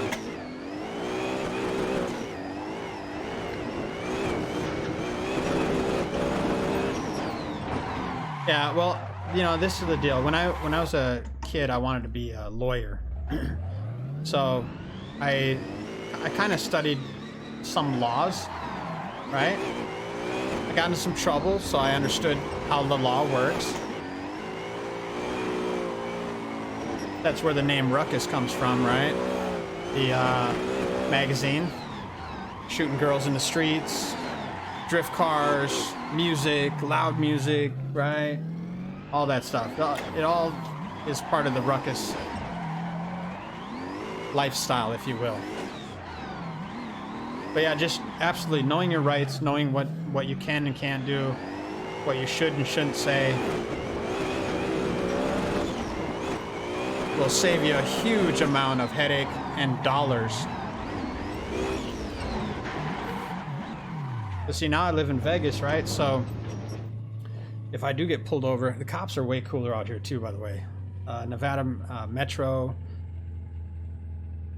much cooler than the California cops. California cops, I think that maybe it's because they're so much in debt that they need that money, right? It's like, that's their lifeline. So they have to give tickets. They have to pull motherfuckers over. Everything, all that stuff, right? Whereas in Nevada, in Las Vegas, we have the casinos. And guess what? The casinos, they take care of this state. They take care of this city, you know, they pay so much in, you know, whatever taxes or whatever it is, right? That we don't even have state tax here. So when your paycheck comes, guess who doesn't get extra money? The state. It's a nice deal there. Obviously most states, they tax your income, and then the federal taxes it, right? State and feds. Exactly. Well, yeah, now that they changed the laws, especially, man. I did have one instance where the cops in Cali were actually really cool to me. And it was right after I got this racing seat. It was like 5 in the morning. I put it in my car, and I told my girl, I was like, hey, you know, I got 2 of them. So I put them in, and I was like, let's go for a ride. I want to test this out, you know, see how it holds me and how it feels while I'm driving. And I'm like, it's 5 in the morning. So I'm cruising down the street, North Hollywood, California. And as soon as I get out on the street, the first corner, I'm like, all right, let's hit that. I fucking hit it like 35, 40 miles an hour. Like, oh, this feels good, man. The car, but like I said, it's 5 in the morning. There's nobody on the streets. Absolutely 0 people on the streets, right? And so I'm trying to be safe. I'm only going to hurt myself and my girl, if anybody. So anyway, it feels really good. And then I get down about another mile. I hit another corner, fucking same thing, 35, 40 miles an hour, just bap, bap, bap, bap, bap. And then I get to the 3rd corner, and I'm up on, at that point, I'm on a Magnolia and not Lancashire, Vineland. Magnolia and Vineland. Come up, and my light's green. I'm like, all right. And at that point, I'm probably going about 45 miles an hour. I get up a little bit, drop down to 3rd gear, or 2nd gear, hit that corner, blah, blah, blah, blah. And as soon as I get into the intersection, man, I look to my right, and I see a cop sitting at the light. I'm like, are you fucking kidding me right now? I'm literally like banging gears, just fucking. So I throw it into 3rd gear, and I just like take off. And now I know that I don't take off in a crazy way. I just take off like trying to drive normal at that point, right? And the cop comes up. I'm in the fast lane. He comes up. He gets behind me. I switch lanes. There's 3 lanes on that road. I switch lanes into the middle lane. He switches lanes. I switch lanes back. He switches lanes back. And then he flips on his cherries. And I was like, I put my hand out the window. I was like, just give me a moment. I'm going up here. Like, follow me. Because my house was about 6 blocks away, and I didn't want to have to walk too far home. So I figured if they're going to tow my shit, I'm going to get as close to my house as possible. And he's like, gets on the loudspeaker, pull over. Blah, blah, blah. He's getting pissed. So then we ended up pulling over, and they get out, man. They got their guns out. They think that it might be a stolen car. So I'm like, oh shit, you know. But when I get out, I'm smart about this. Like, I don't want to get shot either. So I immediately put my hands. Did I put them on? No, I think I put them on my window, just outside the window, so they can see my hands. And but yeah, he comes out. He's like, open the door, and I was like, all right. So I open the door, and fucking, it's full of roll caged, you know. So I'm like, I'm thinking, oh shit, this is my first time being pulled over. I think that was one of my first times being pulled over. Yeah, fuck. So I was kind of freaking out, but yeah, he pulls me out of the car and asks me like what the fuck I'm doing. I was like, you know what? I just broke it down to him, man. I told him, I said, I just got these racing seats. I want to take it for a test drive. I figure there's nobody out in the streets, and I go, I just let it loose. And his partner was talking to my girl, of course, confirming the story is accurate, right? And that's how they do it. They separate you, make sure you're both telling the same story. So if you really don't want to talk to cops, nobody should ever talk to cops. But like I said, I was in the wrong, so I was trying to be really fucking cool and not having any flack. Because as soon as you give them flack and you're in the wrong, guess what? You're getting fucked. And no Vaseline. So just, you know, being cool with him, told him the situation that I was just test driving the car. He's like, he looks at me and he's like, looks at the car. He's like, that's one hell of a test drive. And I was like, I go, I'm sorry, man. I go, you know, like I said, I'm trying to get out to the track in the next couple weeks and this and that, da da da. So I try to shoot the shit with him, but he was like, you know what? Just, you know, keep it at the track. you know, this and that. And I was like, all right, that's cool. I apologize, man. So he let me go. I was like, what? Are you kidding me right now? But yeah, he was really cool. It probably also helped that earlier in that evening, there was somebody that, because I was working in the car all night, and it was fucking weird, right? This guy came up, because it's an outside underground parking garage at the apartment complex. And as I'm sitting out there, there's a big, obviously the big entry door that's blocked off, right? So it's all gated or whatever. But you can see outside the door. And I see this guy on a bicycle. Meanwhile, now mind you, this is about 3 in the morning. I'm like, I see this guy on a bicycle. He's got a fucking huge ass backpack on. And he's got 2 duffel bags one on each bike handle or on each grip, right? And I was like, what the fuck?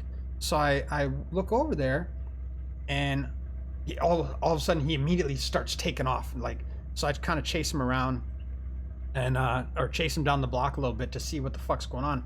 I noticed that he dropped something out of one of the bags or duffels or whatever, and it was a little like wooden box. So I pick it up off the sidewalk, and it's funny because I open it up. I'm thinking, what if it's an explosive or something? So I open it up like Wile E. Coyote away from me, so that if it does blow up, it's just gonna blow up like that. I'm smart, right? But anyway, inside the box there was a bunch of pictures, and I'm not talking regular pictures. I'm talking, these were like nudie pictures. There was a girl on a chair with a dildo. It was like fucking weird. I'm like, what the hell? So I called the cops immediately. I'm thinking, okay, this guy is not in any of these pictures that I just saw. And so I called the cops, and I was like, yeah, I think this guy might be breaking into houses or some shit. So they ended up coming by, and so when I gave them the box and stuff, and I told them what was in it. So they left, right? But then later that night, when I did get pulled over, I told the guy, I was like, I go, hey man, I'm cool with you guys. I just called you guys earlier this evening. We had a possible break-in, this and that. And he's like, oh yeah, I heard that call come in on the radio. So I think that kind of helped. I just let him know, like, hey, I'm a fan of the cops, even though I don't really care. I mean, if you're cool to me, I'm cool to you, you know. But if you're a dick to me, I'm gonna be a dick to you. It's, you know, respect is earned, not given.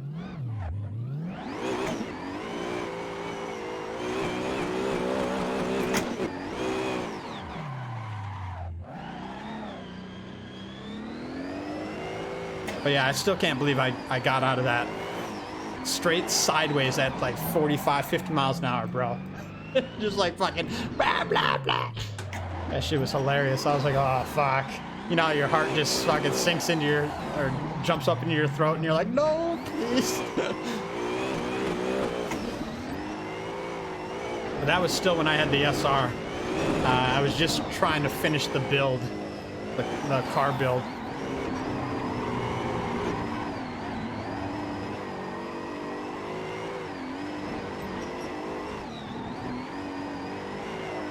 Yeah, especially in Cali, though, I do recommend recording all your traffic stops. I got pulled over one time, and well, I've gotten pulled over a lot, but literally, I was driving on the freeway in the Tahoe behind a cop. My speedometer stopped working. I was driving behind a cop, going the same speed as him, as well as every other person in on the freeway. This was over in Glendale. Anyway, the cop slows down and he ends up pulling me over. And I was like, what the fuck are you pulling me over for? I'm going the same speed as everybody else. And he's like, well, unfortunately, everybody else is speeding too. And I was like, so what the fuck you pull me over for then? And then when we get to court, so, cause I fight every traffic ticket as well. So when we get to court, I got to fucking fight with this guy in front of the judge. And he lied. He straight lied under oath and said, he was saying that I was shouting derogatory shit at him. I'm like, really? I said, have a happy 4th of July. That's derogatory, you fucking... Anyway. It was funny when the judge yelled at us. He's like, or she was like, stop bickering. This ain't high school or some shit like that. And he just turned beet red, bro. I was like, you're a fucking jerk. Lying under oath. Yeah, Mr. Larson, I'm talking about you. I ain't even gonna call you an officer.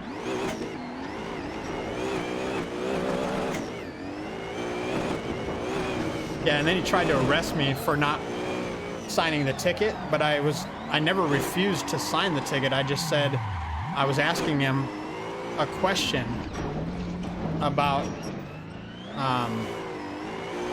the ticket or something like that, and he's like, "Are you refusing to sign?" I was like, "Nah, I never signed it." He's like, "Get out of the car." I was like, "No, I'm not gonna get out of the car." Anyway, but then of course my girl starts tripping out a little bit. I'm like, "Fuck it, send me to jail. I don't give a fuck." Get 3 hots in a cot, man. It wouldn't be the first time.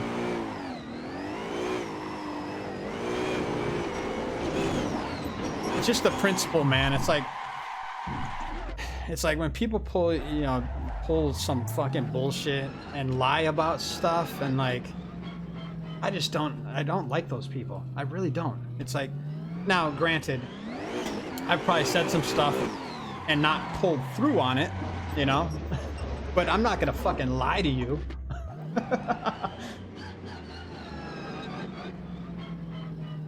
Oh fuck, bro. 30-day impound. They really wanted your money.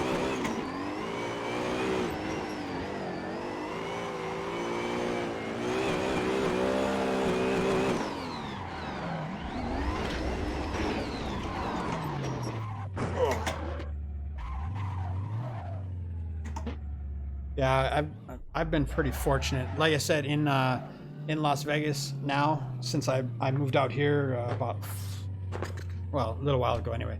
But I grew up here. I grew up out here, and the cops are actually really fucking cool. They're some of the most down-to-earth people, and they really don't want to fuck with you. They're just here to protect, save, and do whatever. But obviously, every now and again, you'll come across the fucking asshole that thinks his shit don't stink, and he's got a badge, and all of a sudden he's MC Mall Cop.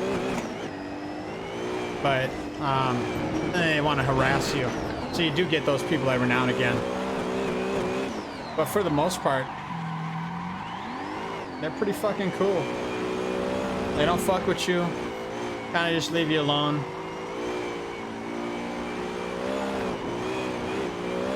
It helps that I pack heat as well, so I have my CCW, because then they understand that I'm on their side too, man. It's like, I'm not here for problems. As soon as you tell them you got a CCW, they're like, okay. And then it's funny too, because if they leave you after the stop, and I'll always ask, hey, any chance you can give me a break today? I just having a bad day or whatever. Just ask. What can they say? No. But if they have some kind of compassion or some kind of fucking heart, they might give you a little leniency. But you have to ask before they walk back to their car. And I'm talking when you hand them your license, insurance, and registration.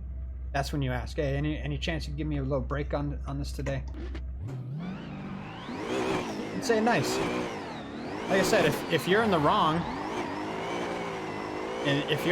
why make matters worse, right? You want to try and get out of the ticket without having to go to court.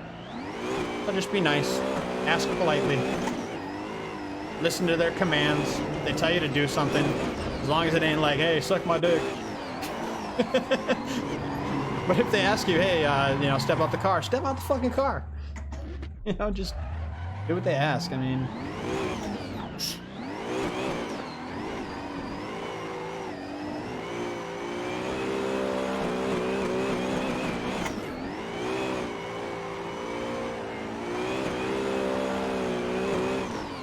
but out here as well, I have a lawyer. So if I ever do get a ticket, I just go and give it to him, and they take care of that shit. And I just pay whatever the dollars are. And I just stop worrying about it, right? Oh man, fuck.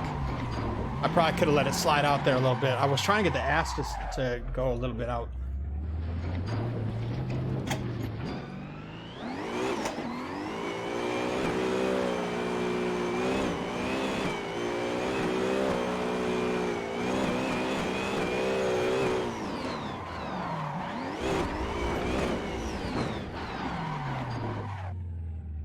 Hey, you know where I can get the Formula Drift Road Atlanta? By any chance? I searched for it, but I can't find it.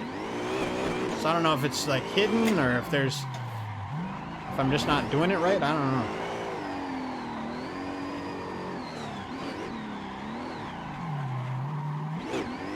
That's the track I was trying to do tonight, but I couldn't find it. Oh, fuck. Yeah.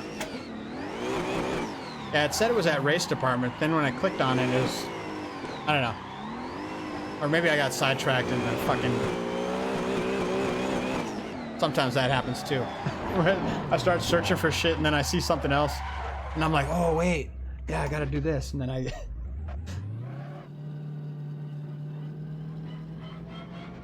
Drift Google Drive. Oh, wait, I don't know that one. Is that the one with the spreadsheet? Oh, maybe that's the one with the spreadsheet, right? Google Drive, I don't know that one. You have a link for that? Hey, are you on the Discord? Did you add... you haven't added on the Discord, huh?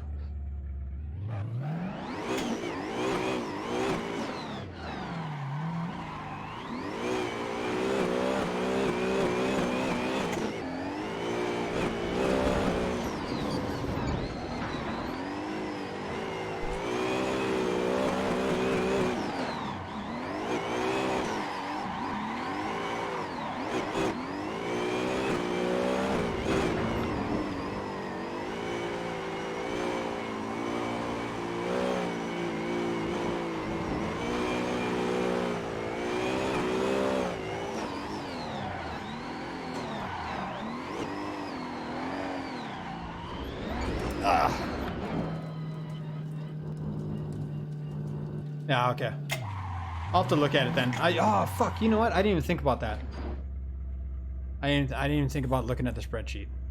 I immediately went to Google. I guess we're so used to just fucking Googling shit, right?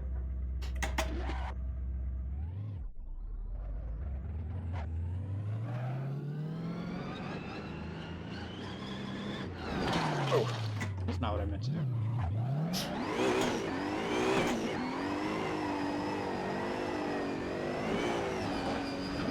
I'm like, why am I slipping so much? My fucking tires are ghost. Hang on. Back to the pits.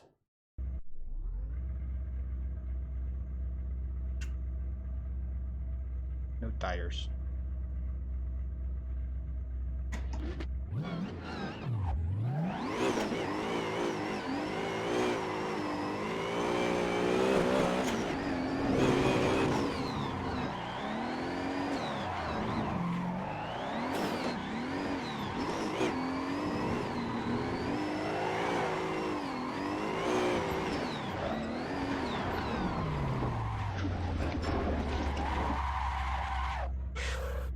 Used to that grip level right there. 32 PSI right now.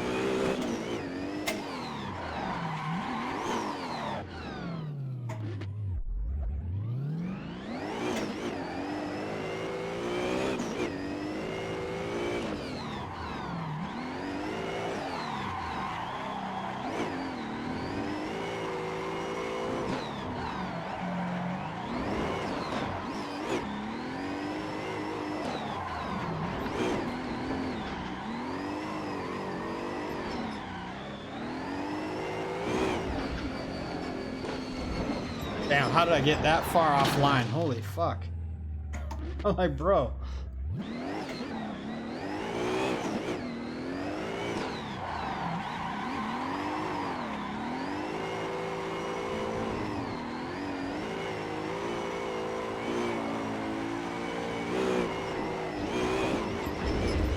Oh, dirt. Ah! Talk about grabbing my wheels.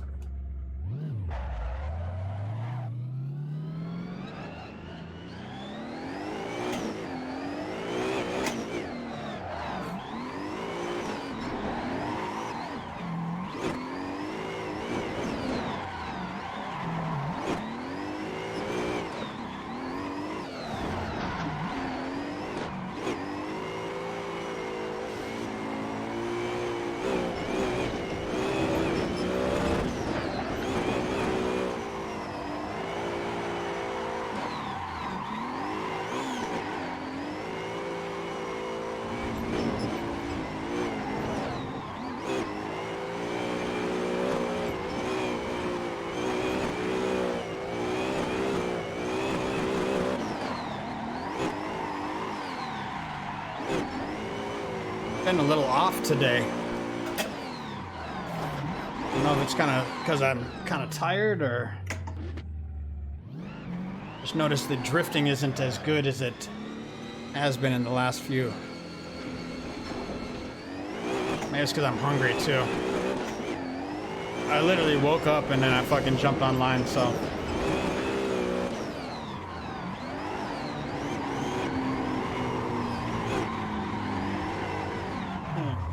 Keeping it off that wall right there.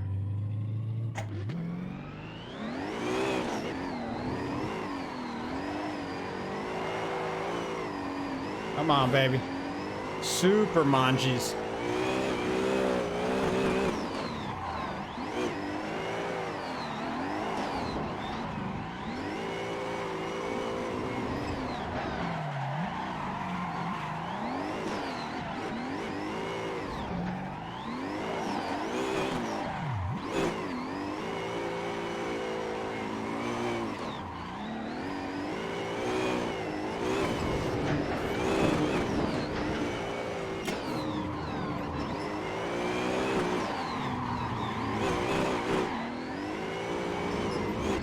Mow the lawn.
Doing good for a moment.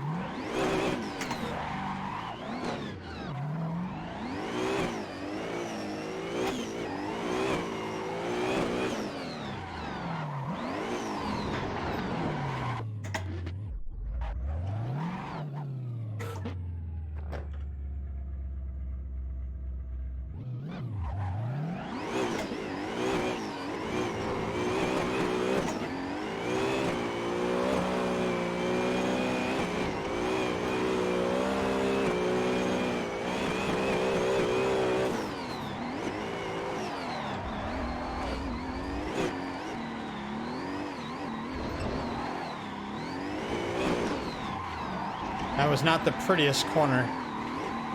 Right there. But that's kind of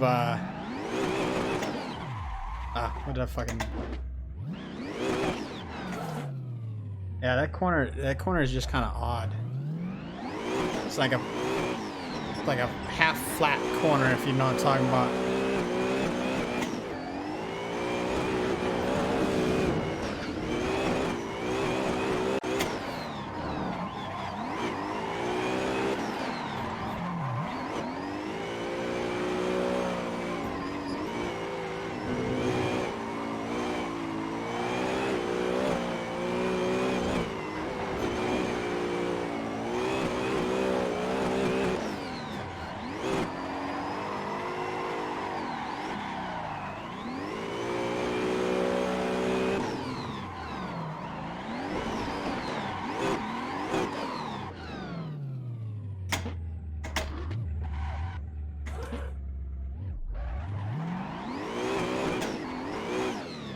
Hey, do you ever play Forza? Horizon 4 or Motorsport 7?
Oh, right. Wait, do you so the Game Pass, but is the Game Pass only if you're going online through the Xbox, right?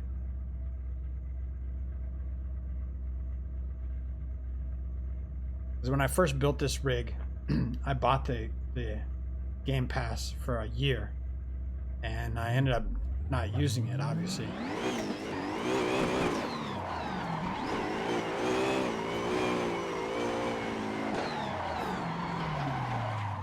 Or is the Game Pass, does that allow you to go and hang out with other people? See, this is all stuff that I'm new to. I have no fucking clue.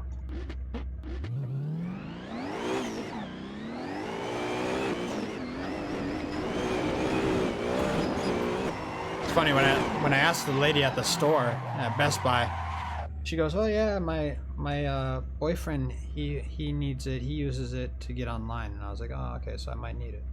So I spent like 60 bucks, I think, for the year. But then I found out that I didn't need it, because obviously this is what I'm doing. I'm not, but also I have my own server on Assetto Corsa, so you can go online without it. Oh, okay. So what do you need it for then? Game Pass.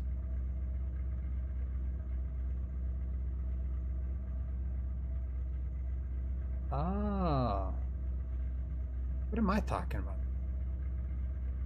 I thought it was the Game Pass. Okay. That's interesting. That's actually pretty fucking cool. Seeing how I've spent a couple $100 on games. Well, I have every racing game that I want. All the racing games that are in my About Me page down below, or whatever. All those games. So it's like F1 2018, 2019, Assetto Corsa, Forza Motorsport 7, Horizon 4, Wreckfest. What else we got? Oh, R Racing. No. Not iRacing. Called R Factor. There's another racing game too that you can do VR. not. It's like iRacing, but it's like fuck, what is it? R Factor. Oh, I got Grid as well. Maybe R Factor is the one. I think R Factor is one you can do VR as well. And it's supposed to be better than a sort of Assetto Corsa as far as like the... Oh, look at that. Okay, so I kind of know where I need to be on that initiation for the wall ride. At least to start. Once I get used to hitting it and running it regular, I think we'll be fine, but for now, just got to go to the right of that hump a little.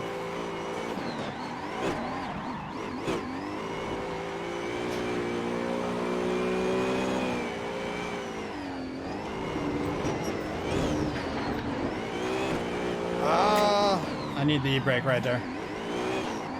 That was a hefty amount of e-brake too. That e-brake had some leftovers.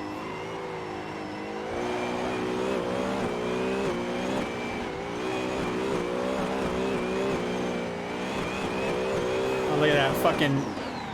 Oh, come on, save that shit. Get in there, in there, in there. Oh, yeah. I think I had one e-brake pull on the wall there. So let's see if we can eliminate that e-brake pull. No, don't do that!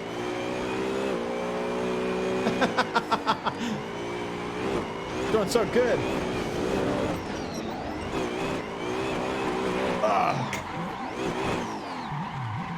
That's my 720. Yeah, baby. Like the Tony Hawk of drifting.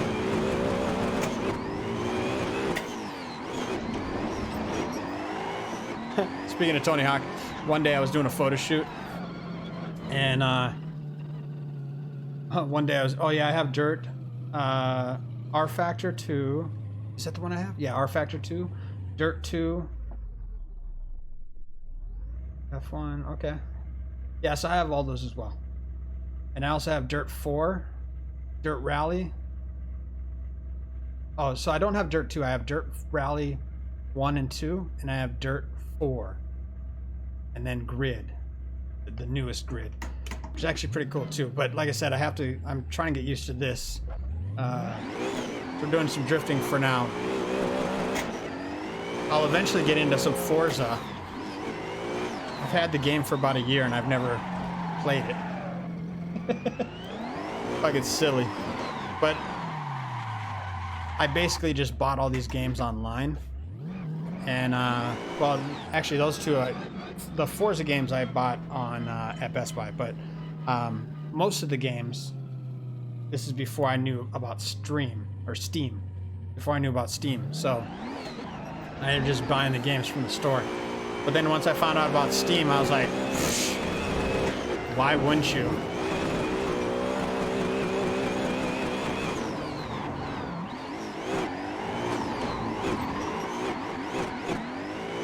But now all my games are on Steam. I mean, even the Forza games are on Steam, obviously. They've been linked. But yeah, I just buy all my shit off there. I'm sure there's other platforms that you can use, but it works.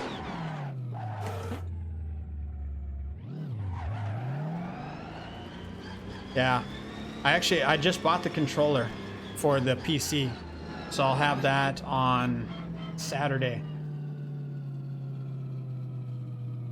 Absolutely, bro. I had like 10 games on my wish list, and then every time that one goes on sale, boom, just pick it up. Because I was in no rush. Like I said, Forza, I haven't even played it. I did pay full price for that and the Motorsport 7. But yeah, it's like from now on, I just have a list. All right, like I said, I made a list of Steam games that I wanted, driving games, and I do have a couple games that are not driving games. So I have GTA 5 and Hitman. I love the first-person shooter games, and I love the I love the Rockstar games as well, the GTA games. But so I bought a controller so that I could link it to the PC and I can just sit here and play fucking whatever games. So I was trying to figure it out because I have an Xbox and I put the remote back in there, but I have an Xbox in the living room, 360, and I was like, let's try and link that to the PC, but I didn't realize you need a dongle or whatever it is. So I just said, fuck it. I picked up a new remote with the dongle, $60 on Amazon. But I'll be able to play right here. So I will be getting into maybe do some Hitman.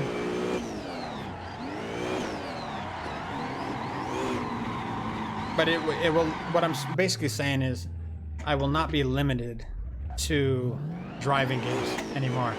I'll be able to do other stuff, stream other stuff on this rig, which I'm looking forward to doing. I thought I wasted money on the oh damn, I literally went upside down.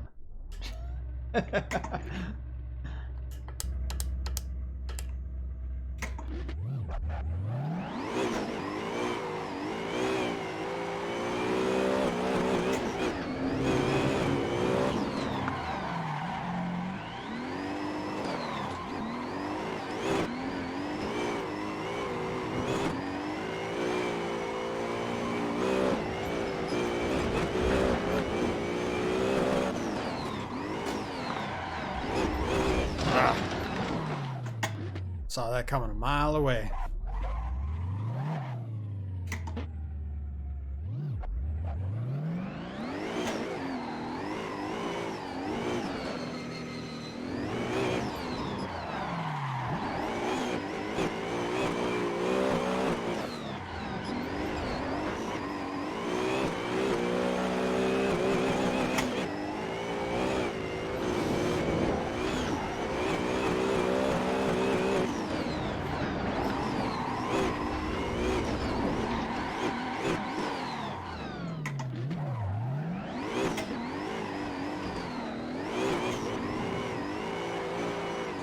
Yeah, I know. I'll talk to Ryan about it.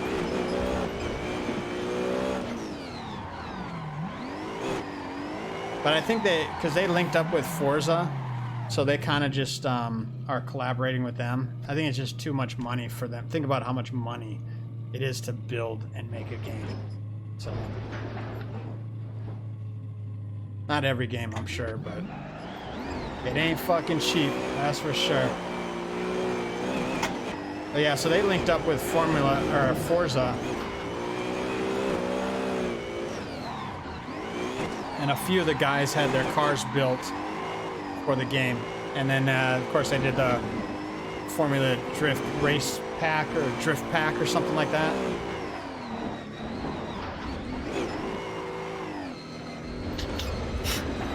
I'm all over the place, thinking I'm drinking and driving. No, I'm shucking and jiving.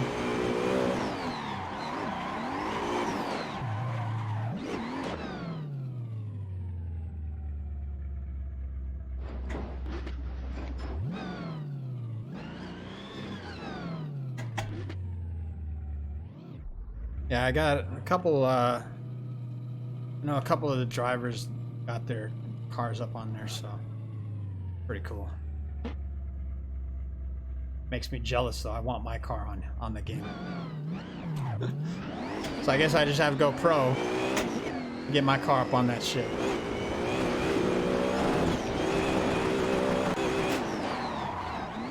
Gotta stand on those fucking brakes. Oh, shit. Just cut it a little too much. Got on the brakes a little too much. Oh.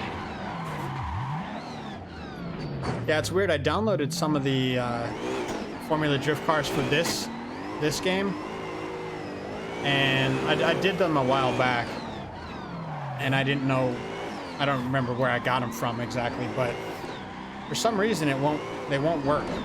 They run, but it only works with the paddle shifters. It's fucking weird. I don't know why. It's probably something on my end, I'm guessing, but that's not the point. The point is that I tried to drive it. Now, why am I sucking so bad? Okay, concentration lap.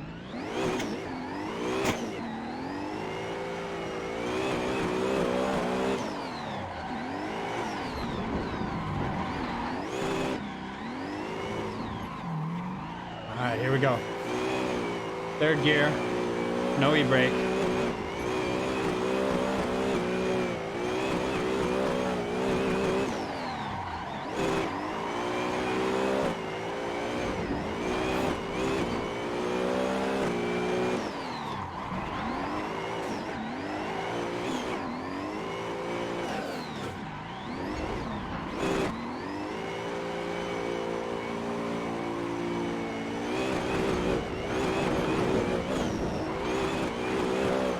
Fucker.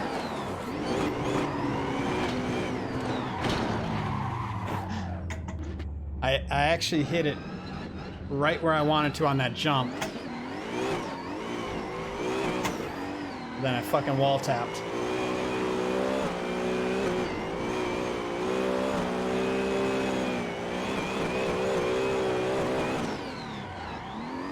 See, that's where triple monitors or VR would come in handy. Because then I could look behind to the side. I'll try that the neck effects Thursday. So I'll switch that setting. Oh, there it is. I did it again. Nice. Not too much brake here. Ah, fuck.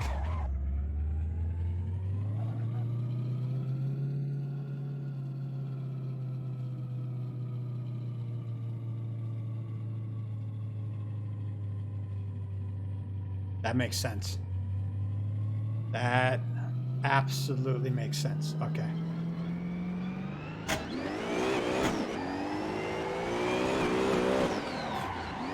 So then I would need to switch my shifter to a sequential. I didn't even think about that.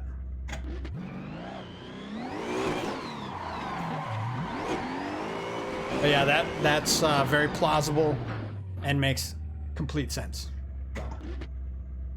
Yeah, because they're not using the H pattern shifter. They are using the sequentials. I'm trying to go with the sequential in my car.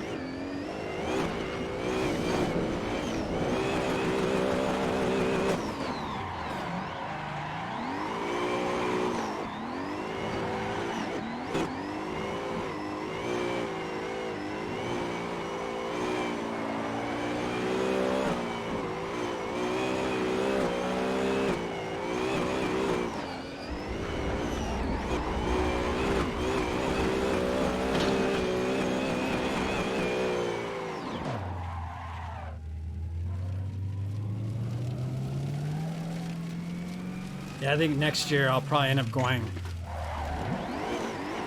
sequential, and maybe a winter's quick change as well.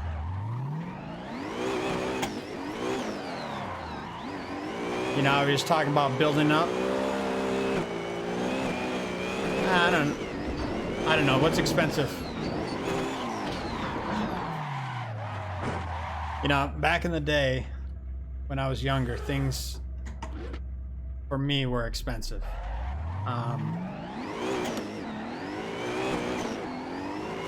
But as you get older and you make more money, things tend to be less expensive. So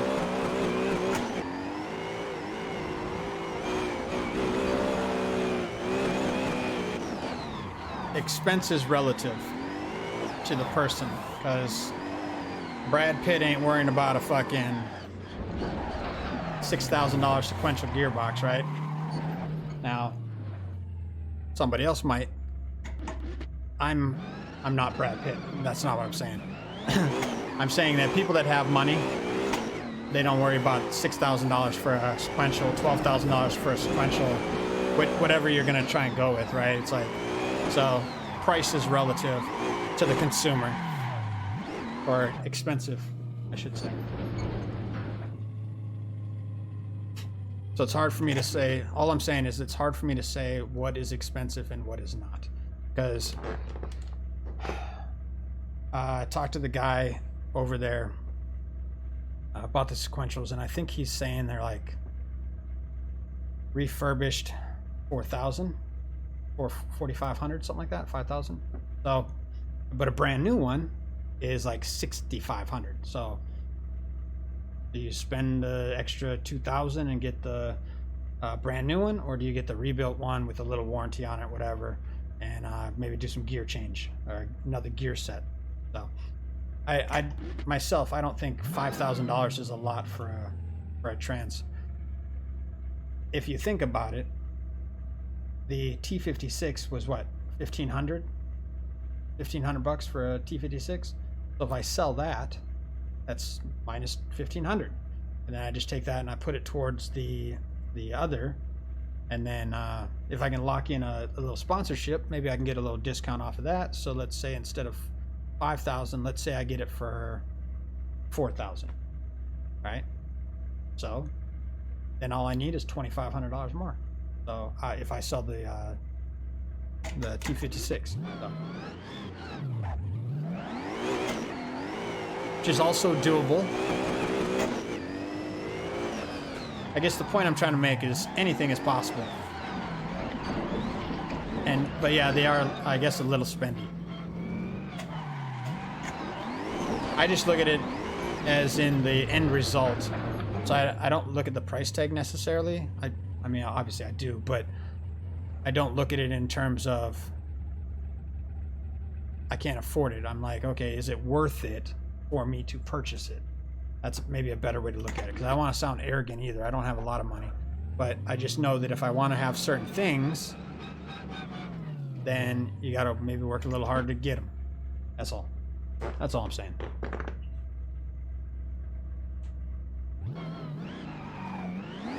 Because I could tell you what, when I was originally building the car, I needed money, obviously, right? And I was like, okay, well, what can I do to make money?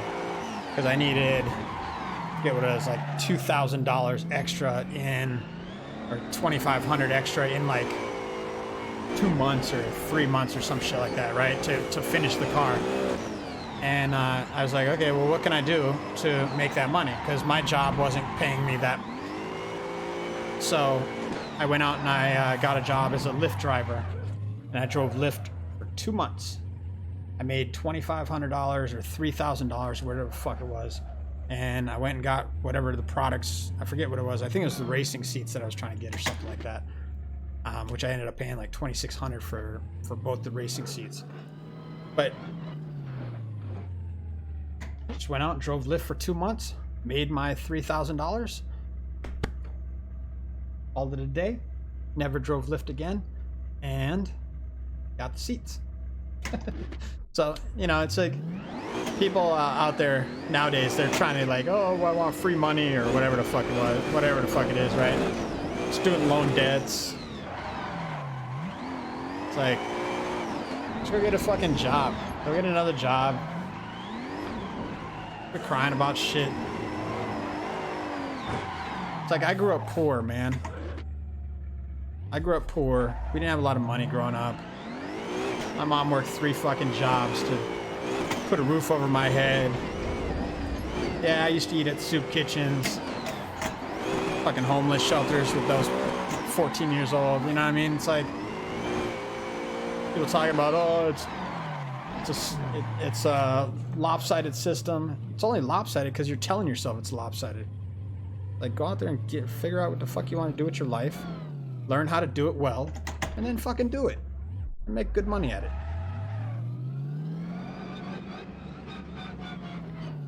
Everybody's, oh, the system's rigged. You're telling yourself that. The system ain't rigged, man. You just got to know how to work the system. If you work with the system, you can make a lot of fucking money.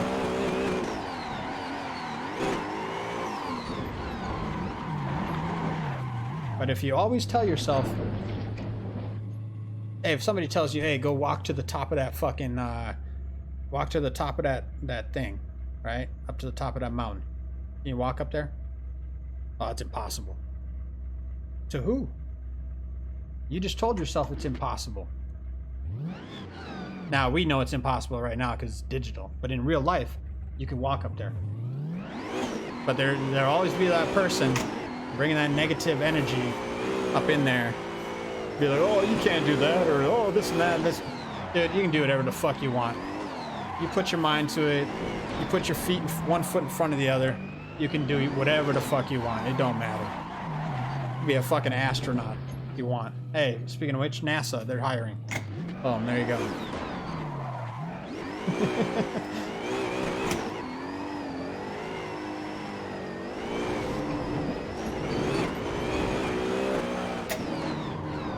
But I also live my life by two rules.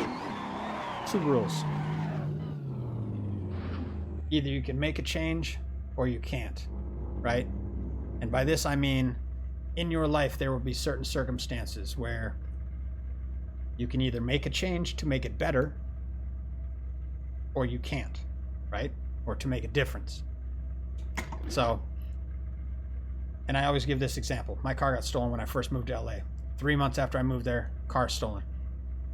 Came outside, saw my car was gone, saw the fucking window broken, laying on the sidewalk, or the side of the road or whatever, curb. Turned around, walked back into the house, called my sister. I said, hey, you can park in the garage. My car got stolen. I'm going back to bed. She was like, what? She starts freaking out, but I'm like, well, what the fuck can I do?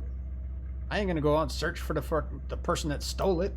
No, I'm gonna call the cops, which I did. Called my insurance company, and then I went back to bed. What else can you do?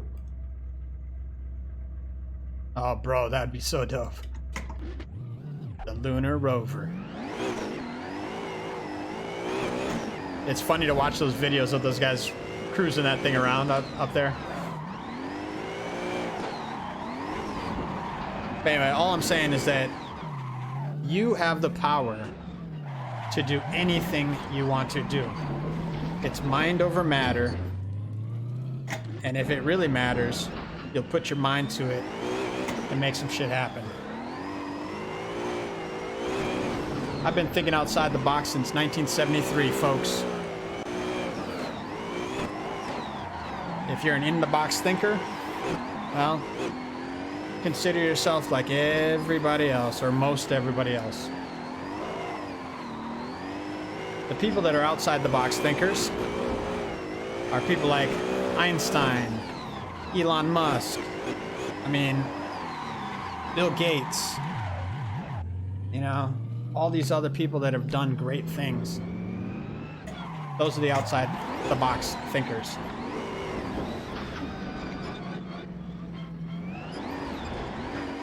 So the question is, do you want to be like everybody else? Or do you want to be great at something? I would say everybody wants to be great at something, right? It's what happens along the way that distracts you from being that greatness that you wanted to be when you was a kid. But I guarantee no kid says, you know what, when I grow up, I want to work at McDonald's. $15 an hour. Guaranteed.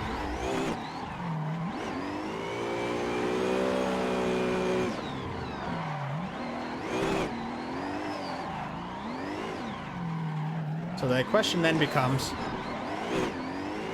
what happened to that person that is now working at McDonald's and they are, and they're in their 50s? What happened? You know, and they've been working there for 15 years, 10 years, whatever. It's like, what happened to the dream that you had, right? Why does it do that? Every time I go by that section. That's weird, right? Do you hear a little cutout every time I drive by this section right here?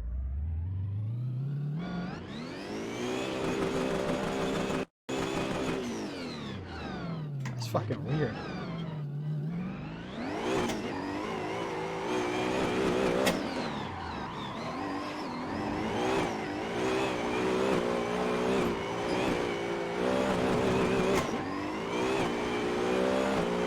That's that mid-drift shift right there. We might be able to get up into this 4th gear at some point.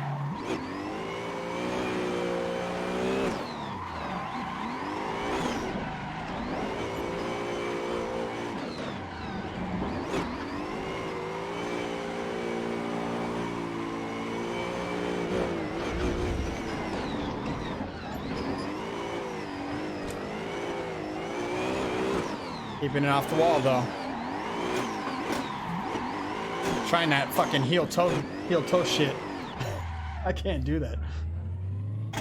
I noticed though, I think maybe if I change the pedals out too, it'll make a difference. Cause obviously my clutch is up here more in the real car, right? It's not this low. My clutch ain't down here. Oh, excuse me. My clutch is as a hanger, right? So it's like more where my toe is. So we're like, how far off? Probably about 5 inches off, even with the brake, or sorry, the clutch. So the clutch and the brake obviously are hanging. Well, they're all 3 hanging in my car, right?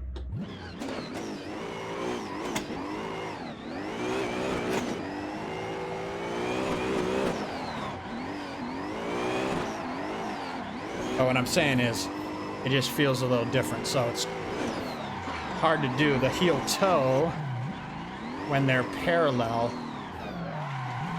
versus diagonally, if you know what I'm talking about. So if the pedals are exactly aligned like this, it's harder for me to heel toe it. But if it's like this, easier to heel toe it. So the clutch, brake are normally up here. Gas is hanging down a little lower. So it's easier to heel toe. But if you bring them harder to heel toe, because you gotta fucking turn your, you know. Anyway.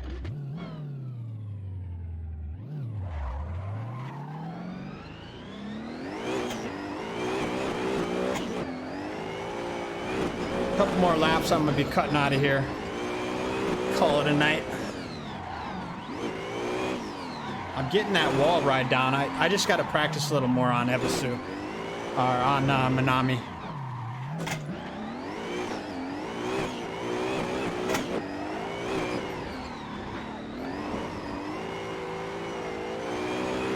But I'm gonna download the Atlanta track for Thursday, I think. Since Formula Drift is not doing the Long Beach, I think Atlanta is going to be the first. Is Atlanta their first? Oh, no, wait. Is it Atlanta? I forget what they're doing, but they had to postpone their schedule anyway because of the quarantine. My quarant stream.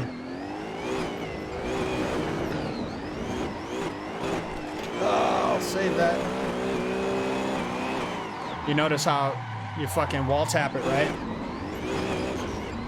And right before you wall tap, you know that you're gonna fucking, the front end is just gonna come and hit that wall.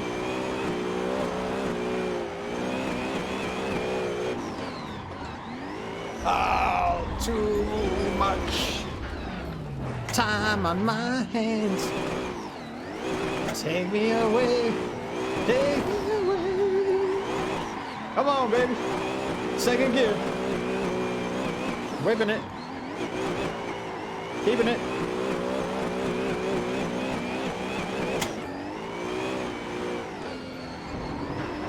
Big jump. Oh. That motherfucker was like hopping. I could have won a lowrider hop competition right there. That shit was high.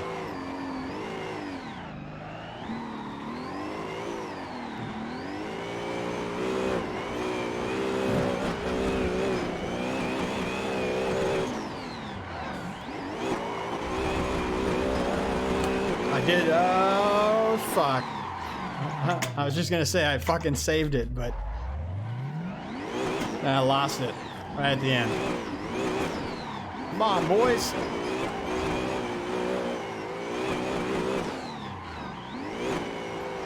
Second gear. Get that third gear. Ah, I missed it. I missed that. I hit the fucking gate. Ah, that's the wall, right?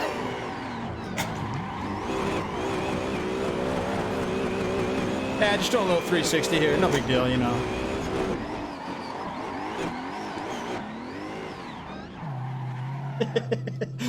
That was classic.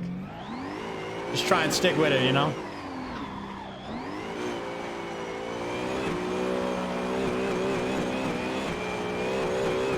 Although driving these games really makes me want to get in my car and fucking go. Sadly, I'm having my ECM went out in my car, so I got no spark. Everything else works fine.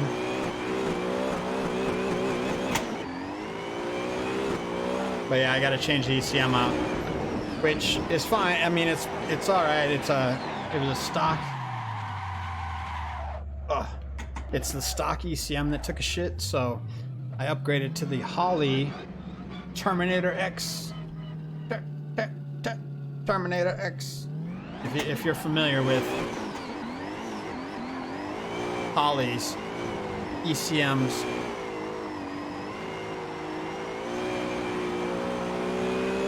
So I will be putting that in at some point. I'll probably end up doing some live streams of me working on the race car. Not sure anybody would tune in for it. Maybe, maybe not. I don't know. We shall see.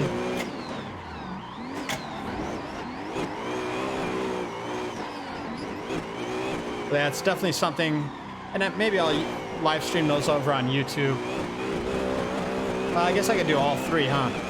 I could do YouTube, Facebook, Mixer.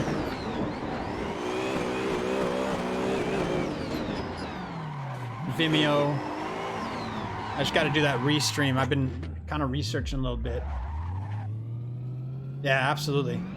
Well, I went to, this is what happened. So last year, I was supposed to take my car to the Holley LS Fest West in Las Vegas, which obviously is where I live, so it's right down the block from me. And I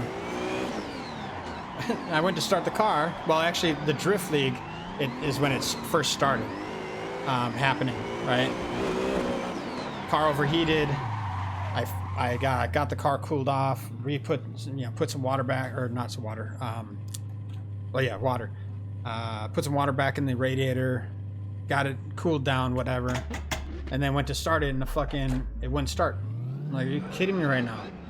Like, I'm on the line to like go, and yeah, didn't even get any runs in. I literally took the car from Vegas to Cali, and got nothing. Got to the start line and it died.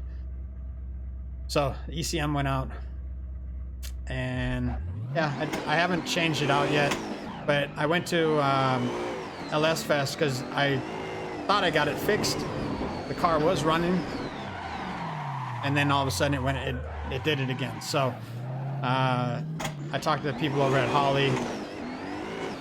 Sadly, I couldn't make the competition, which I wanted to. Yeah, I talked to them about their ECMs. Very cool people over there. And didn't get a sponsorship or anything, just wanted to find out more. Obviously, I was trying to get a sponsorship. I would have loved to have one. But I ended up just going out and buying the Terminator X ECM. But it was a great deal. I think I forget what I paid. I think it was like $1,000. I think I paid $1,000 for it through Summit Racing.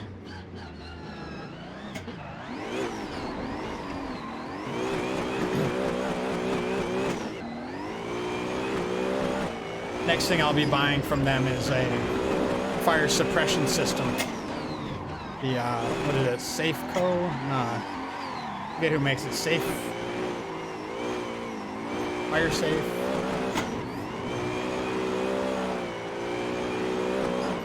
Anyway, I'll be grabbing their fire suppression system for this season. At some point, putting that in as well. A little rear mount radiator setup. Adding some nitrous from Nitrous Express. Lexan window in the rear.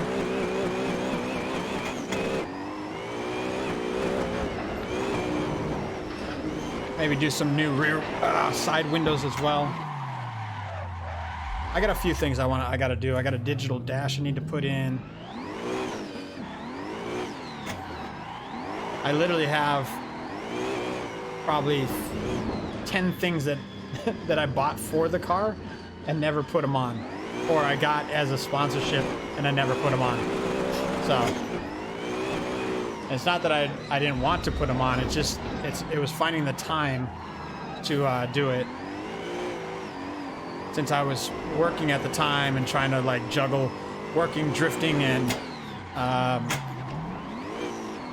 boyfriend duties, right?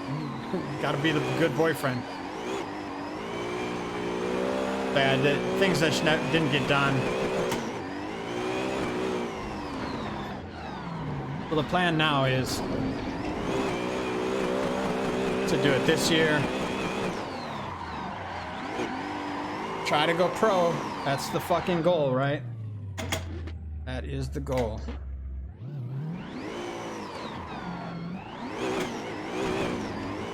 I think we're gonna do one more lap here. Do 2 more laps actually. And back at the pits. We'll call it a night. Come on, stay with it. Oh, no, no, no, no. As soon as you get in that dirt, man, it's just like you lose all friction, all grip.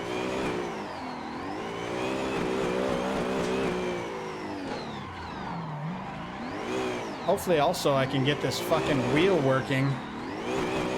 The NRG wheel with that adapter. Damn! What the fuck was that? Oh. I was like, that was my girl crushing a water bottle back there. To go pro, you got a top placement. Yeah, so it's top 3 is what you're looking to get. Which I mean, honestly, I don't think it's that hard to do. I think I have the abilities, is what I'm trying to say. It's just a matter of having the car working properly, not having issues, not breaking down, not overheating at the fucking competition, right? So, that's not what I meant to do. But yeah, the top 3 places. Now there is another opportunity that I saw, and that is the Vegas Drift. Since I live here in Vegas, right? They're doing a shootout. They're doing a shootout in October, where I think it's the top 3. I want to say it's the top 3 drivers as well, but it's a double elimination, I believe. Set up to enter. I believe it's like 3/5, or I don't know what the entry fee is. I think last year was $750, but it's a one-time deal, right? It's like if you come in the top 3, boom, you get your license. So I just want to earn it. I don't want to, because there is another option, right? I could always write in and hit up the people over there, Jim Lau or Ryan, and you can always submit and ask them if they can give you a license, which people have done. I myself don't think it should be done like that. I think you should earn it. But to each their own. I mean, if that's the way you want to go out and circumvent the system, that's all you. The proof will be in the pudding as soon as you get at the track. and you start trying to drift or compete,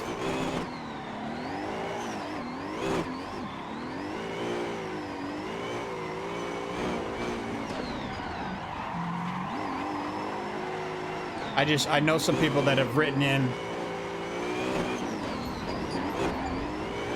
and they didn't fare too well when they actually got to the competition. So it's probably better if you just earn the shit.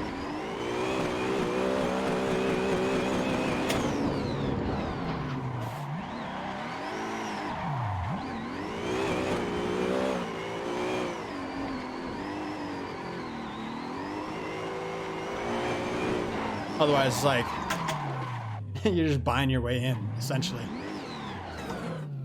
I don't know. Now, I understand if you've come from a different country and you've won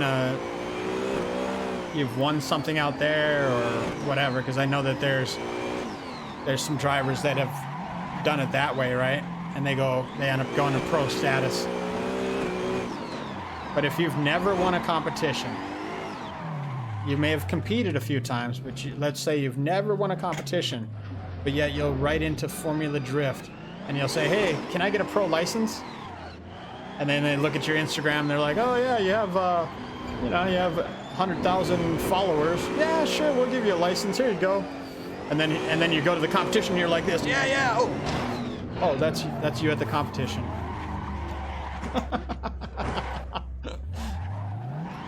Trust me, I've seen it multiple times, folks. So just earn it. That's it. That's all I'm saying. Earn it.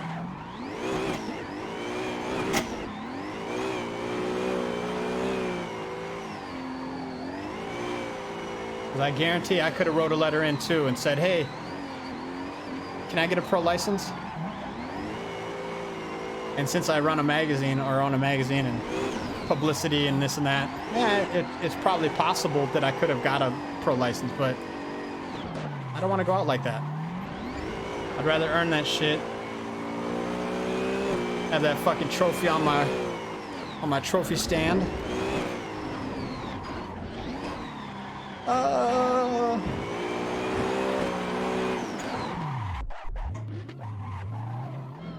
I wasn't talking shit about him, but yeah, he's one of them. I mean, I get it that Formula Drift is wanting more viewership and whatnot, but there's like 5 people that I know of personally that have written in and gotten licenses. So. But like I said, when it comes down to the competition, what's happening? The one person though I will give props to is Adam LZ. He did not really good in his first comp. What is it? OSW, I think it was. Orlando. But either way, I mean, like I said, just earn it. But the other, like I was saying, that the other people that have written in and gotten licensed like that, they didn't fare well when it comes down to the competition. They'll hit a wall, or they'll just not even qualify. So, I'm not saying I'm perfect. It's not what I'm saying. I'm just saying maybe you should earn it.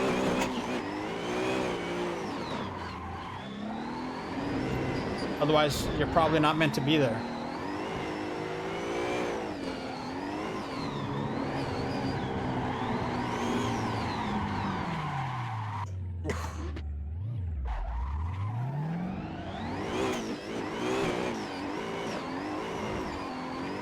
So yeah, I don't hate on anybody for doing it. I'm just saying, for me personally, that's not how I want to go out.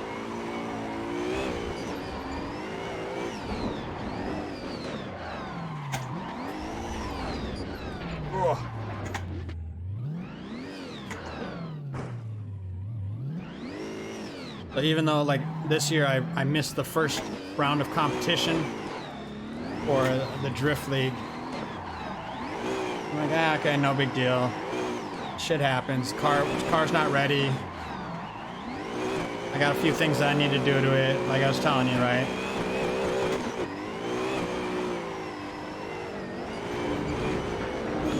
So I'm just gonna take my time, get that shit done. Ugh.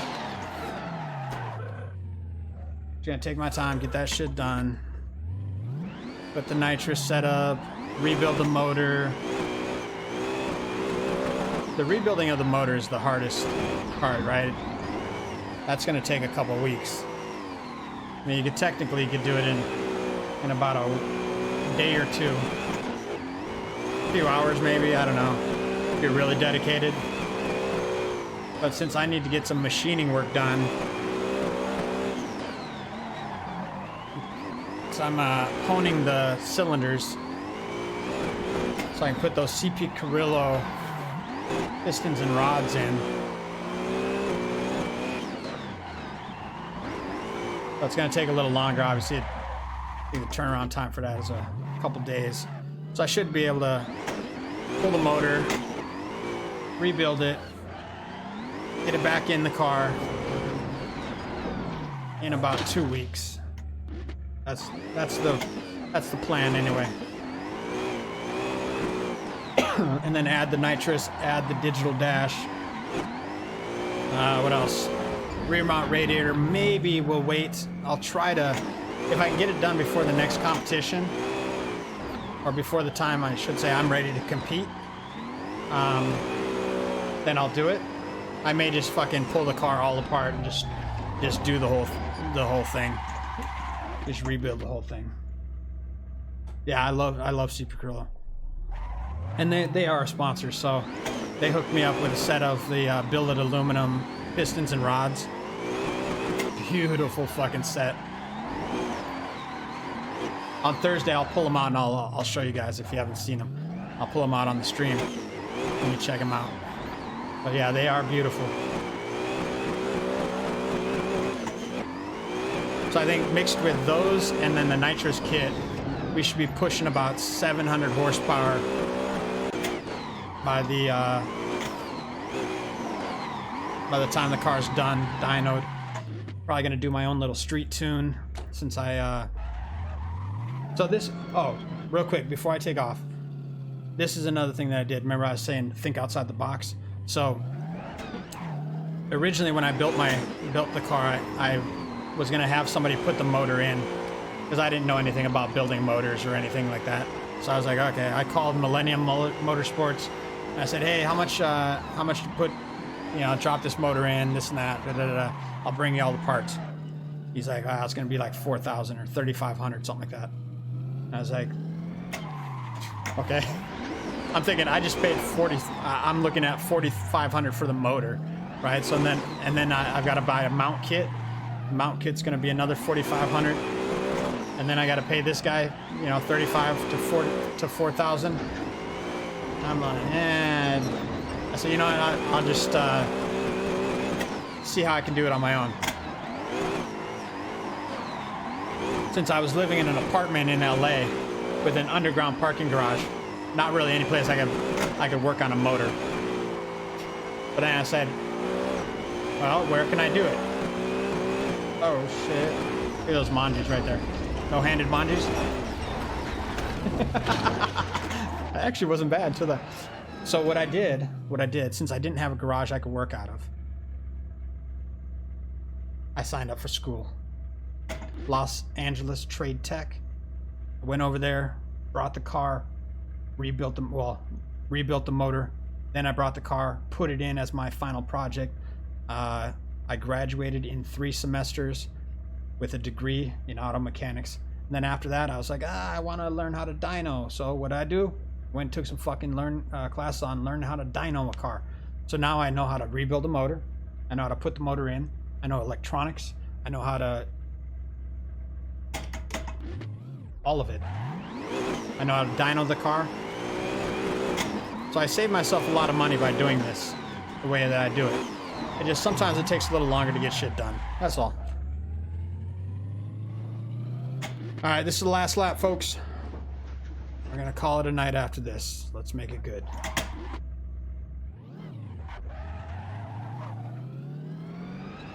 Been a good session though. I think I'm ready to eat.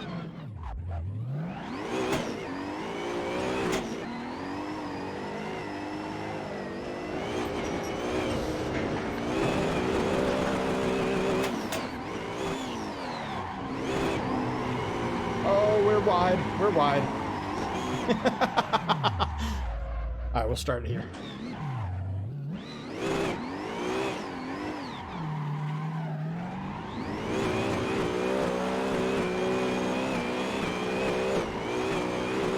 Oh shit, Dukes. Alright, that's it. Alright, folks, I'm out for this evening. I appreciate everybody tuning in. Thanks for the likes, the shares, the comments, subscribes, all that good stuff. Timmy, thanks for chatting it up, brother. I will see you guys Thursday. Until then, be the ruckus. Bring the ruckus. We'll see you then. I'm out.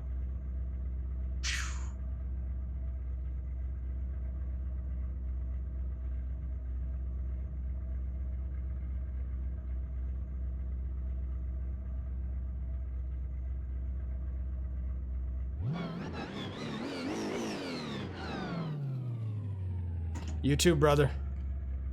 I'll see you Thursday if you're around. And like I said, hopefully we'll have the Atlanta Formula Drift Atlanta track, and we'll be plugging that in. So I'll check out the spreadsheet and the head tuning, or the fucking head effects. I'm gonna check that out right now, actually. Enjoy the night, y'all. Stay healthy and be safe. Later.